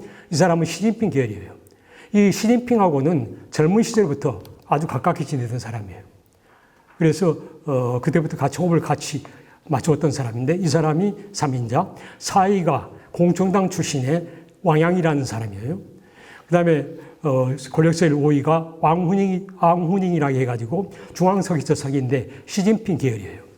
그 다음에 짜올루지라고 하는 사람은 기울위원회 서기인데 이 사람도 시진핑 계열이에요. 그리고 한정은 아까 제가 말씀드렸듯이 상하이시 시장이었던 사람인데, 이 사람이 정협주석으로 7인자가 되어 있습니다. 여러분이 딱 보다시피 시진핑의 입김이 크게 영향을 끼칠 수밖에 없는 권력 구조를 갖게 되었고, 지난번 19차 전당대회에서 가장 관심을 많이 받았던 것이 차기 지도자가 누가 될 것인가 하는 것이었던 거거든요. 되게 격대 지정이라고 해가지고 중국은 그동안에 그 다음번 최고 지도부를 미리 전대회에서 미리 어느 정도 정해가지고 정치국 상무위원회에 진입시켜 줍니다. 이 사람들이 지도자 수업을 받아가지고 다음번 지도자가 되게 했기 때문에 그 당시에 많은 예측이 후추나하고 천민을 같은 사람이 발탁이 해가지고 차세대 지도부가 될 것이다 이렇게 예상했는데, 뜻밖에도 이 사람들이 정치국 상무위원이 안 됐어요. 자, 그러면서 원래는 짱쩌민 이후에는 2기만 연임하고 물러나는 것이 관례로 됐었는데 이제 당 헌법을 고쳐가지고 시진핑의 경우에는 앞으로 3기 연임이 가능하도록 이렇게 만들어 놨습니다. 자, 그래서 그 내용을 포함한 것이 19차 대표회의 주요 관전 포인트 및 주요 결정사항이라고 제가 해 두었습니다. 자, 그래서 지금 현재 시진핑은 사회주의 현대화 강국을 목표로 제시하면서 중국 사람들한테 새로운 꿈과 비전을 제시하면서 2050년에 가면은 중국이 세계 선두 국가가 될 것이라는 점을 강조하고 있습니다. 그러면서 중국 특색의 사회주의 완성과 중화민족의 위대한 부흥을 캐치프레이즈로 내걸고 있습니다. 그리고 조금 전에 말씀드렸던 것처럼 적대 지정을 준수하지 않았습니다. 그리고 특기할 만한 사실은 당장에다가 시진핑 신시대 중국 특색의 사회주의 사상이라고 하는 것을 편입했다는 사실이에요. 자, 중국의 당장에 보면은 막스 레닌주의, 모택동 사상, 등소평 이론, 상기대표 사상, 과학발전관 해가지고 역대 지도자들의 주요 정치적 지향점을 담은 어떤 메시지를 지도이념으로 명기하고 있는데 본인의 이름이 들어간 사상은 모택동밖에 없죠. 등소평도 이론인데 시진핑은 자기 이름이 들어간 사상을 명시했다는 사실이에요. 그러니까 앞으로 시진핑이 권력이 과거 전임자들보다 훨씬 막강해지고 있다는 사실을 우리가 알 수가 있습니다. 그리고 이것이 시진핑 개인의 어떤 독단적인 판단이 아니라 적어도 전임석이었던 후진타오라든가 짱쩌민의 양해하에 이루어졌다는 사실이에요. 그 다음에 7상8하 원칙이라고 해가지고 중국은 정치국 상무위원이 되려면은 만 67세 이하는 되지만 68세 이상이 되면은 아웃되게 돼 있었는데, 그것 때문에 왕치산이 어떻게 보면, 여기 시진핑이 오른팔이 했는데 상무위원으로 퇴진이 됐어요. 그런데 어떻게 왕치산을 또 대우해 줬나요? 국가 부주석으로 또 앉혔어요. 그래서 왕치산을 계속 써먹고 있어요. 그래서 흔히 말하면 왕치산이, 이 시진핑의 오른팔이다 이런 말도 하고 있습니다. 리잔수는 또 왼팔이고 두 사람을 많이 치고 있습니다. 자, 그 다음에 시진핑 정권은 이제 당면 과제를 보고 이제 마무리를 해 나가도록 하겠습니다. 자, 여러분도 아시다시피 지금 현재 시진핑 정권은 많은 대내 과제를 직면하고 있습니다. 우리나라에서도 보니까 최근 들어서 중국에 대한 좀 감정이 과거에 비해서 많이 악화되고 있는 것 같아요. 그리고 우리의 눈길을 보내는 외부 시각도 많습니다. 그런데 그럼 중국 내부에서는 어떠냐? 중국 내부에서는 그런대로 시진핑 위와 같은 것에 대한 큰 이의는 좀 보이지 않죠. 물론 공산주의의 특성 때문에 그런 측면도 없잖아 있지만은 그런대로 시진핑의 중앙 권력을 집중화해가지고 대내 위기를 타파해야 된다는 것에 대해서는 어느 정도 중국 내부에는 공감이 이루어지고 있는 것이 아니냐 이렇게 분석이 되고 있습니다. 그런데 지난 19차 당대 보고에서 시진핑 정권은 당면 과제로서 공동 부유와 강국화 길로 향한 것을 제시했었습니다. 그러니까 이제 과거에는 선부론이라고 해가지고 일부 먼저 사람이라도 먼저 부자가 되고 일부 지역이라도 먼저 부자가 되다 이런 식으로 해서 경제 발전을 추동하다 보니까 이제 빈부격차도 많아지고 여러 가지 문제점이 생기니까 공동 부유를 내세우고 있습니다. 물론 이제 후진타오 정권 때도 그런 노력을 펼쳤습니다만은 특히 최근 들어서 시진핑 정권이 이걸 상당히 강조하고 있고 이제는 미국과 실은 맞설 수 있는 그러한 강대국을 만들자는 데 대해서 이게 시진핑 정권이 중요한 과제로 이것을 제시하고 있는 것 같습니다. 그래서 외교적 측면에서는 신형 국제관계와 인류 문명 공동체 수립을 강조하고 있는 것으로 보여지고 그 밖에 국내적 과제, 대외적 과제는 제가 여기에 명기했듯이 중국도 나라가 크다 보니까 걱정거리와 해결해야 할 과제들이 엄청나게 많은 것 같습니다. 당장은 코로나19와 같은 이런 당면한 문제도 해결해야 되고 최근에 중국의 전력 문제라든가 에너지 부족 문제가 이제 자꾸 중국 경제에 발목을 잡는 것으로 나오고 있습니다. 또 이제 부동산 문제라든가 그다음에 빈부 및 지역격차, 국유기업의 비효율 문제, 그다음에 중국도 제일 큰 고민이 뭐냐면은 인구가 감소하기 이제 좀 있으면 감소하기 시작한다는 사실. 그다음에 중국도 노령화가 심각해지고 있다는 사실이에요. 근데 어느 나라나 보면 말이죠. 나라가 늙어가면은 나라 미래가 없어져요, 실은. 일본이 사회 문제가 있는 것은 실은 뭐냐면 일본도 그런 거거든요. 우리도 실은 이거 보통 문제가 아닌 거거든요. 근데 중국도 이런 문제에서 예의가 아닌 것 같아요. 그리고 이제 사회 안전망이 부족하는 이런 측면 여러 가지 가지가 있고 기후 변화나 환경 문제도 중요한 문제죠. 그다음에 이제 대과제로서는 지금 문제되고 있는 홍콩 문제, 그다음에 티벳이라든가 신장 이구르와 같은 소수 민족과 관련한 인권 및 여러 가지에 관련한 문제들. 그다음에 무엇보다도 미국과의 패권 경쟁, 특히 심화되고 있는 기술을 중심으로 한 반도체라든가 인공지능과 같은 제4차 산업혁명과 관련해서 누가 선두의 어떤 지위를 확보할 것인가를 놓고서 미국과의 벌어지고 있는 여러 가지 기술 경쟁, 그리고 부연해서 일어나고 있는 안보 문제에 있어서의 극심한 대립 관계, 이런 것들을 어떻게 슬기롭게 대처하느냐가 시진핑 정권의 당면한 과제가 아닌가 싶습니다. 자, 그래서 이제 마지막으로 이제 제가 한반도 평화통일과 한중관계 미래를 위하여 해가지고 기본 방향과 대중정책 설정 시 유의사항이라고 한 것을 말씀드렸는데 질의응답 시간을 확보하기 위해서 이 부분에 대해서는 간략히만 말씀드리고 곧바로 질의응답 시간을 갖도록 하겠습니다. 그 맨 마지막 페이지 보면 말이죠. 대중정책을 설정할 때 무엇보다도 우리가 국제정세에 대한 좀 냉철하면서도 합리적인 판단과 정세 분석이 좀 중요할 것 같아요. 우리가 보면은 특히 중국을 볼 때 약간 편견과 선입견, 그다음 외부 정보에 대해서 그냥 충분한 검토 없이 그냥 언론 같은 데서도 쉽게 말하는 경향이 없잖아 있는 것 같아요. 그래서 이런 부분은 좀 우리가 신중해야 되지 않느냐 이렇게 생각해요. 저는 무엇보다도 중국을 가소평가해서는 안 된다고 생각합니다. 중국은 외교에 능한 나라입니다. 여러분이 잘 아는 합종연행이라든가 옹교군공이라든가 이의제의라든가 선동격서, 순망치안, 지피지기 이런 거 다 중국에서 나온 말들이잖아요. 중국은 원래가 외교에 상당히 능한 나라예요. 그런데 우리는 중국을 조금 그런 점에서 우리가 미국과 너무 가까이 지내다 보니까 중국을 좀 가소평가하거나 조금 평가 잘하는 경향이 없잖아 있는 것 같아요. 그래서 저는 무엇보다도 지피지기에 입각한 한중관계의 재설정이 필요하다. 그래서 저는 적어도 미국과 중국 사이에서 우리가 어떤 스탠스를 가지고 가느냐가 매우 중요한 문제고, 이 문제는 잠시 토론 시간에 여러분과 함께 한번 생각하는 시간을 갖도록 하겠습니다.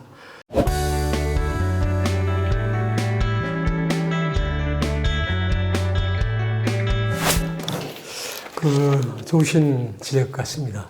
실은 중국이 지금 갖고 있는 최고의 고민거리가 그것 같아요.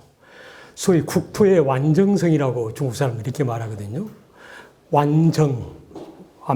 완전하게 하나가 되는 이걸 제일 목표로 왔는데, 중국이 제일 첫 번째 고민이 타이완 문제죠.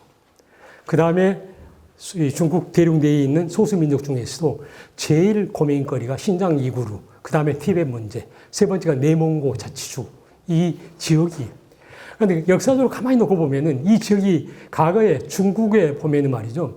청나라라는 나라가 참 재밌는 나라예요. 만주족이 중국을 지배하기 전까지만 해도요. 그 지역은 청나라의 중국이 아니었던 지역이에요. 어떻게 보면. 만주족이 있었던 동부 삼성은 만주족 땅이었고, 그 다음에 신장 이구르 지역도 그 당시에 중국의 영향이 있는 나라가 아니었거든요. 티벳도 사실상 거의 종교적으로 밀접한 관계는 있었지만은 중국의 어떤 통제에서 벗어나 있던 지역이고, 그런데 청나라 시대 때 광의제하고 권륭제 그 연간에 다 복속시켜버렸거든요. 그래서 중국은 이건 다 우리 땅이다 하는 입장이고, 거기에 있는 사람들은 그 무슨 소리냐, 우리는 독립국가가 돼야 된다 해가지고 지금 민족 문제가 되고 있는 거거든요. 근데 이 문제를 중국이 슬기롭게 해결해 나가기가 여간 어려워 보여요. 그런데 타이완 문제는 그래도 역사적으로 볼 때 거기는 국민당 정권이 가서 이미 있고, 거기에 원래 민족들이 좀 있다고는 하지만 그래도 정치적 문제이기 때문에 그건 어딘가 풀어갈 수 있고, 국제적으로도 하나의 중국이라 해가지고 대만은 사실상 국제적으로는 중국 영토로 인정받고 있습니다. 그러니까 그것은 정치적 문제인 있기는 하지만은 이게 큰 문제는 아닐 수도 있는데, 다만 이제 이게 이슈가 돼가고 군사적인 충돌은 일어날 수 있지만은 명분 면에서 중국한테 크게, 오히려 명분은 중국이 더 강하게 갖고 있는 부분이거든요. 근데 이 소수민족 부분은 지금 거기에 한족들을 대거 살게 해가지고 실은 한족이 많이 사는 지역이 돼버렸습니다. 그러나 거기에 소수민족들이 계속 독립을 외친다면 이것은 중국 정부로서는 상당히 감당하기가 쉽지 않은 문제인데, 그래서 이제 자치권을 최대한 주면서 달래려고 하는데, 이 문제를 아마 미국 같은 서방 세계는 중국이 아킬레스건이니까 이걸 또 이용하려고 하거든요, 실은. 물론 인권이라는 측면에서 말은 그럴듯하게 하지만은 또 한편은 중국의 약점이니까 그걸 가지고 집요하게 물고 넘어진 적 참 없지 않아 있거든요. 그래서 그 문제는 중국이 소위 인권 문제를 국제사회에 어느 정도 답할 수 있을 정도로 존중해 주면서 자기네들이 주장하는 그 자치를 최대한 보장해주는 선에서 타협이 이루어지는 이런 방향으로 노력은 할 것 같아요. 그렇게 돼야만이 중국이 편안해지고 이런 점이 있을 것 같습니다. 그리고 1대1로와 관련해서는 중국이 이 1대1로를 소위 말하면 과거에 실크로드 시절에서 이름을 따고 와가지고 나름대로 자기네들이 영향력도 확대하고 국제사회에 봉쇄한다는 이런 측면에서 제시하긴 했는데, 조금 전에 말씀하신 것처럼 일부 지역에서는 큰 문제가 뭐냐면 해당 국가들의 GDP 대비 부채가 엄청나게 올라가 버리는 거예요. 그리고 거기 가서 일하는 사람들마저도 중국에서 공수에다가 일해버리고 물자도 중국 물자를 갖다 써버리고 하니까 그 나라 국가 경제 발전에 큰 도움이 안 되는 문제가 지적되고 있어요. 그래서 최근 중국도 이 점에 대해서 조금 반성을 하고 있는 것 같아요. 자기들 나름대로 이러다가는 인심이 이렇게 생겼다 해가지고 조금 수정은 하긴 할 것 같아요. 그런데 그래서 대정책에서 중국이 1대1로를 여하게 잘 발전시켜 나가는가 중요한데, 1대1로를 하는 핵심 이유는 그겁니다. 미중 패권 경쟁에서 지금 현 상태에서는 중국이 제일 아킬레스건, 또 하나가 경제적인 아킬레스건이 에너지 문제거든요. 중동이나 아프리카에서 석유나 가스를 싣고서 오게 되면은 말레카 해협을 거쳐가지고 중국 동부 해안으로 와야 되는데, 이 말레카 해협을 장악하고 있는 것이 미국이에요. 미국 함대가 장악하고 있어요. 그러니까 만일에 미국하고 중국하고 군사적 충돌이 일어나게 되면 에너지를 수송할 수가 없어요. 그래서 파키스탄에 있는 과다르항을 조차해가지고 그걸 통해 육지로 해서 이제 석유나 가스를 나르려고 하고, 그러다 보니까 그 주변 국가들에 대해서 신경을 많이 쓰게 됐거든요. 이런 것들이 결국은 다 미중 패권 경쟁 과정에서 나온 것인데, 이것도 지금 현 시점에서는 중국에 부과되고 있는 큰 과제고, 나름대로 고심을 하고 있는 것 같습니다.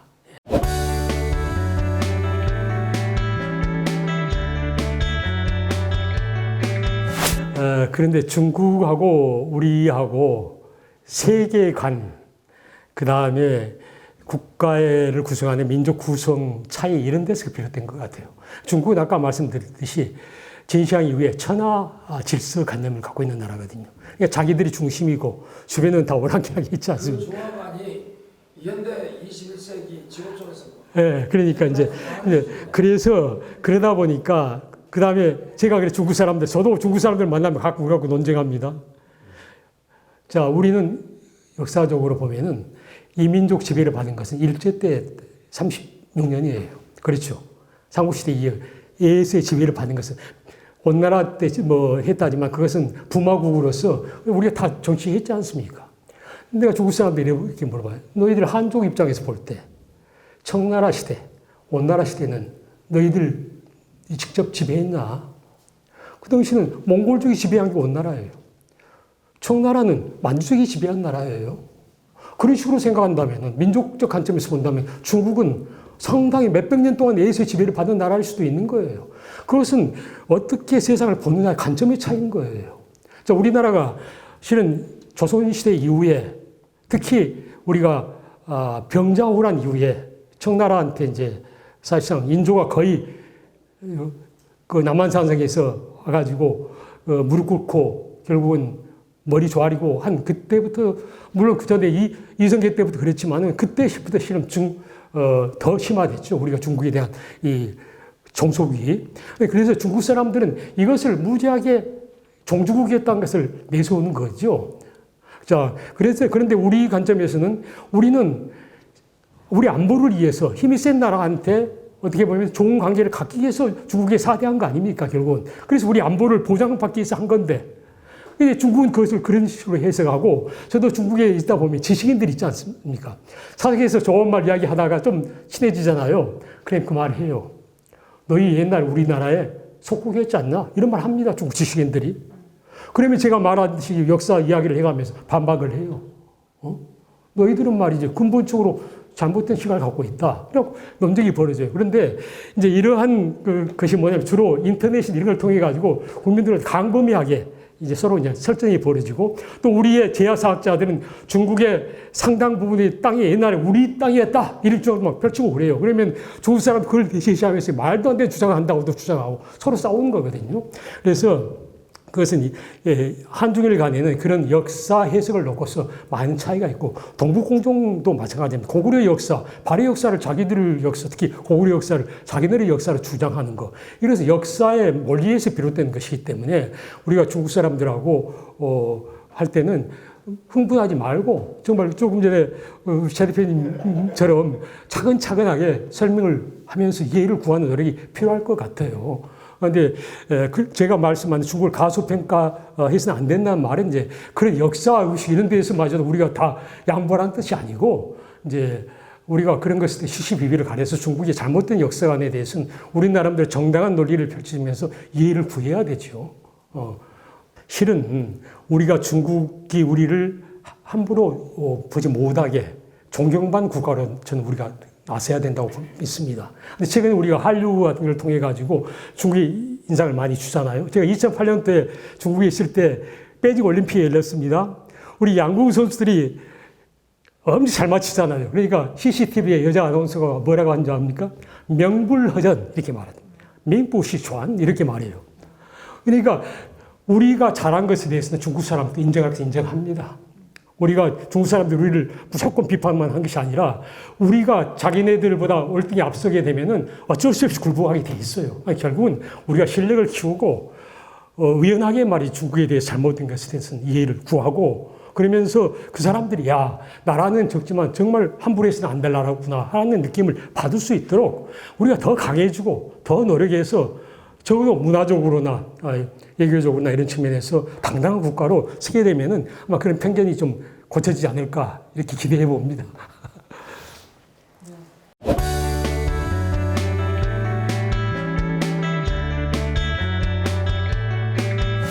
저는 2005년도에 러시아 외교관을 한번 만났는데 그 사람이 이렇게 말하더라고요. 한국을 둘러싼 주변 사강 중에서 한반도 통일을 원하는 나라는 우리 러시아밖에 없습니다. 이렇게 말하더라고요. 그 사람이. 저는 그게 맞다고 생각합니다. 예요. 지금 한반도 통일에 대해서 자 미국이나 일본도 아무리 우방이라고 하지만 지금처럼 갈라져 있는 것이 훨씬 요리하기가 편하죠. 우리가 약점이 있으니까 그 사람 미국한테 일본한테 대항할 때 아무래도 우리 목소리가 우리의 어떤 힘을 발휘하기 쉽지 않죠. 중국은 더 말할 나위 없겠죠. 중국은 지금처럼 갈라져 있는 게 훨씬 편하겠죠. 근데 중국이 제일 두려워하는 것은 뭐냐면 다른 건 아닌 것 같아요. 통일된 한국이 안보적으로 중국의 위협이 되는 것을 제일 두려워하는 것 같아요. 다시 말해서 주한미군이 계속 여기 남아 있으면은 결국 미국하고 국경을 맞대는 꼴이 되는 거거든요. 그러니까 6.25 전쟁 때도 중국이 북조선, 그러니까 북한을 도운 것도 결국은 그 이유였거든요. 직접 국경선을 맞대게 되면 미국과 부딪혀야 되거든요. 그러니까 북쪽이라도 확보하기 위한 전략이라고도 볼 수 있는 거였거든요. 그러니까 이제 우리가 그래서 통일되는 과정에서 중국의 저는 여기 아까도 여기에 자세한 설명을 안 드렸습니다. 우호적 중립 확보가 필요하다고 한 이유가 그겁니다. 앞으로 통일을 위해서는 중국으로 하여금 우리 딱 편들어갖고 도와주는 못할 망정 중립은 지키면서 그래도 우호적으로 우리에게 스탠스를 갖도록 하는 이런 것이 필요하다고 본 거거든요.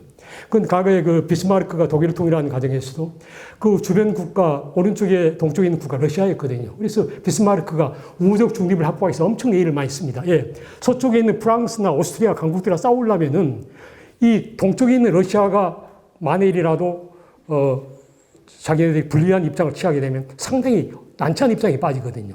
그래서 우리가 앞으로 통일하는 과정에서는 미국의 협조도 필요하지만 저는 적어도 중국이 우호적 중립을 가질 수 있도록 우리가 어느 정도는 해놓을 필요가 있다. 다시 말해서 중국의 안보 이익에 크게 해되지 않는다는 것을 여러 가지 경로를 통해서 확인해주고 그리고 결국 한반도 통일된 한반도가 동북아 평화에도 이롭다는 것을 우리가 이렇게 인식을 심어주는 것이 매우 중요하지 않는가 하는 생각을 해봅니다.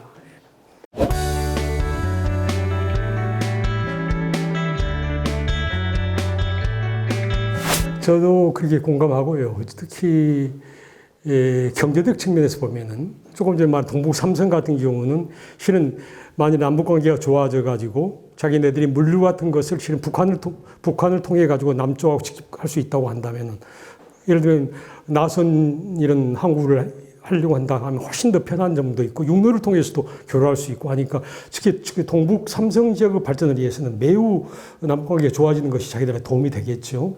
근데 저는 이제 그것도 있지만은 그 사람들이 말하지 않은 것 중에 하나가 북한 핵 문제 진전을 바라는 것 중에 하나는 실은 중국도 북한 핵이 없어지기를 바래요. 예. 지금 북한이 핵을 갖고 있다는 것이 중국으로 보면은 자기도 위협을 느끼는 거예요. 그렇지 않습니까? 핵은 가공할 만한 무기인데 지금 어떻게 보면 그래서 북한 핵을 없애기가 어려운 거예요. 북한 입장은. 북한이 갖고 있는 그나마 주변 국가들한테 큰 소리 칠 수 있는 핵이라고 하는 무기거든요. 일단 수틀리면 나도 한 방 깔 수 있어. 무섭잖아요, 이게. 그러니까 중국도 내심으로는 북한의 비핵화를 원합니다. 그건 맞는 거예요. 그래서 이 지점에서는 미국하고 중국하고 이해관계가 일치하는 것입니다. 예, 중국의 안보상의 이게 북한에 핵이 있는 것이 도움이 안 되는 걸 알고 뿐만 아니라 북한이 핵을 기정사실하게 되면 앞으로 일본이라든가 한국이라든가 심지어 타이완까지도 핵국가로 발전할 수가 있다 이거 보고 있죠. 왜? 막을 수 있는 명분이 없어져 버리지 않습니까? 우리도 만일에 북한 핵이 기정사실화 된다고 쳐요. 당장은 아니지만 일정 시기가 지나면은 일본도 일어날 것이고 우리나라 내부에서도 우리도 핵 갖자 이렇게 나오게 되면은 미국이 무슨 수로 이거 막습니까? 우리가 핵 우산을 계속 씌워줄게 이것만 갖고 한계가 있잖아요. 이런 것을 중국도 알 거예요. 그렇기 때문에 북한 핵 문제 해결 그리고 남북 관계가 좋아지는 것이 자기들한테도 안보상의 근심거리를 덜어줄 수 있다고 보는 측면이 분명히 있을 것입니다. 그래서 아마 중국 학자들도 중국 사람들도 남북 관계 발전이 결국은 자기들한테도 나쁠 것이 없다 이렇게 보는 것 같아요. 예.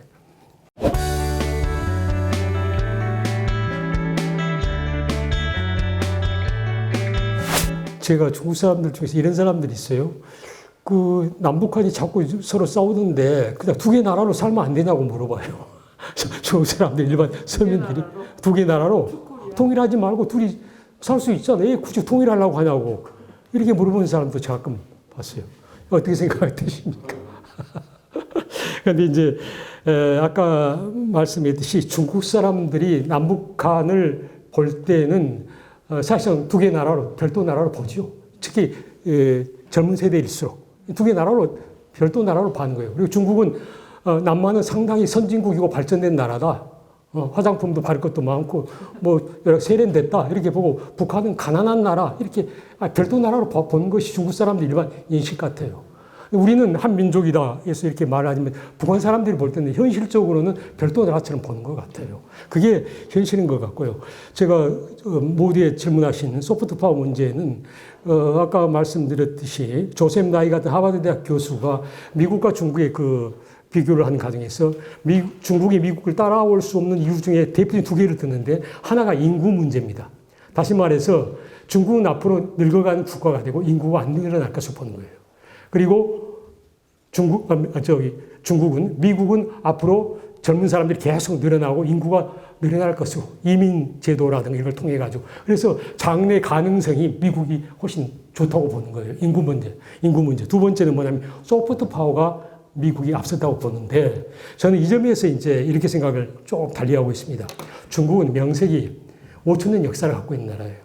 2,000~3,000년의 한나라 시대 이후만 해 4,000년 역사를 갖고 있어요.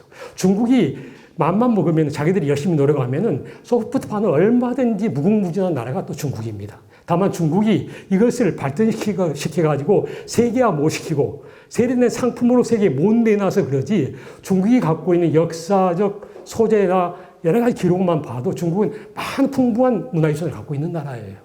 그렇기 때문에 중국이 소프트 파워에서 무조건 미국에 지나치 밀릴 것이라 하는 것은 현 시점에서는 타당할지 모르지만은 길게 보고 중국이 이제 경제로 나아지면 문화에도 신경을 많이 쓸 거 아니겠습니까? 이렇게 하면서 중국이 문화를 발전시켜 나간다고 한다면은 중국도 만만치 않은 소프트 파워도 가질 수 있다. 대신 매력을 가져야 되는데 중국이 이 점에서 조금 부족한 것 같아요. 미국은 그래도 많은 나라들한테 문제도 있지만 그래도 여러 가지 매력적인 것을 많이 제공하고 특히 공공재를 많이 제공하는 나라 아닙니까?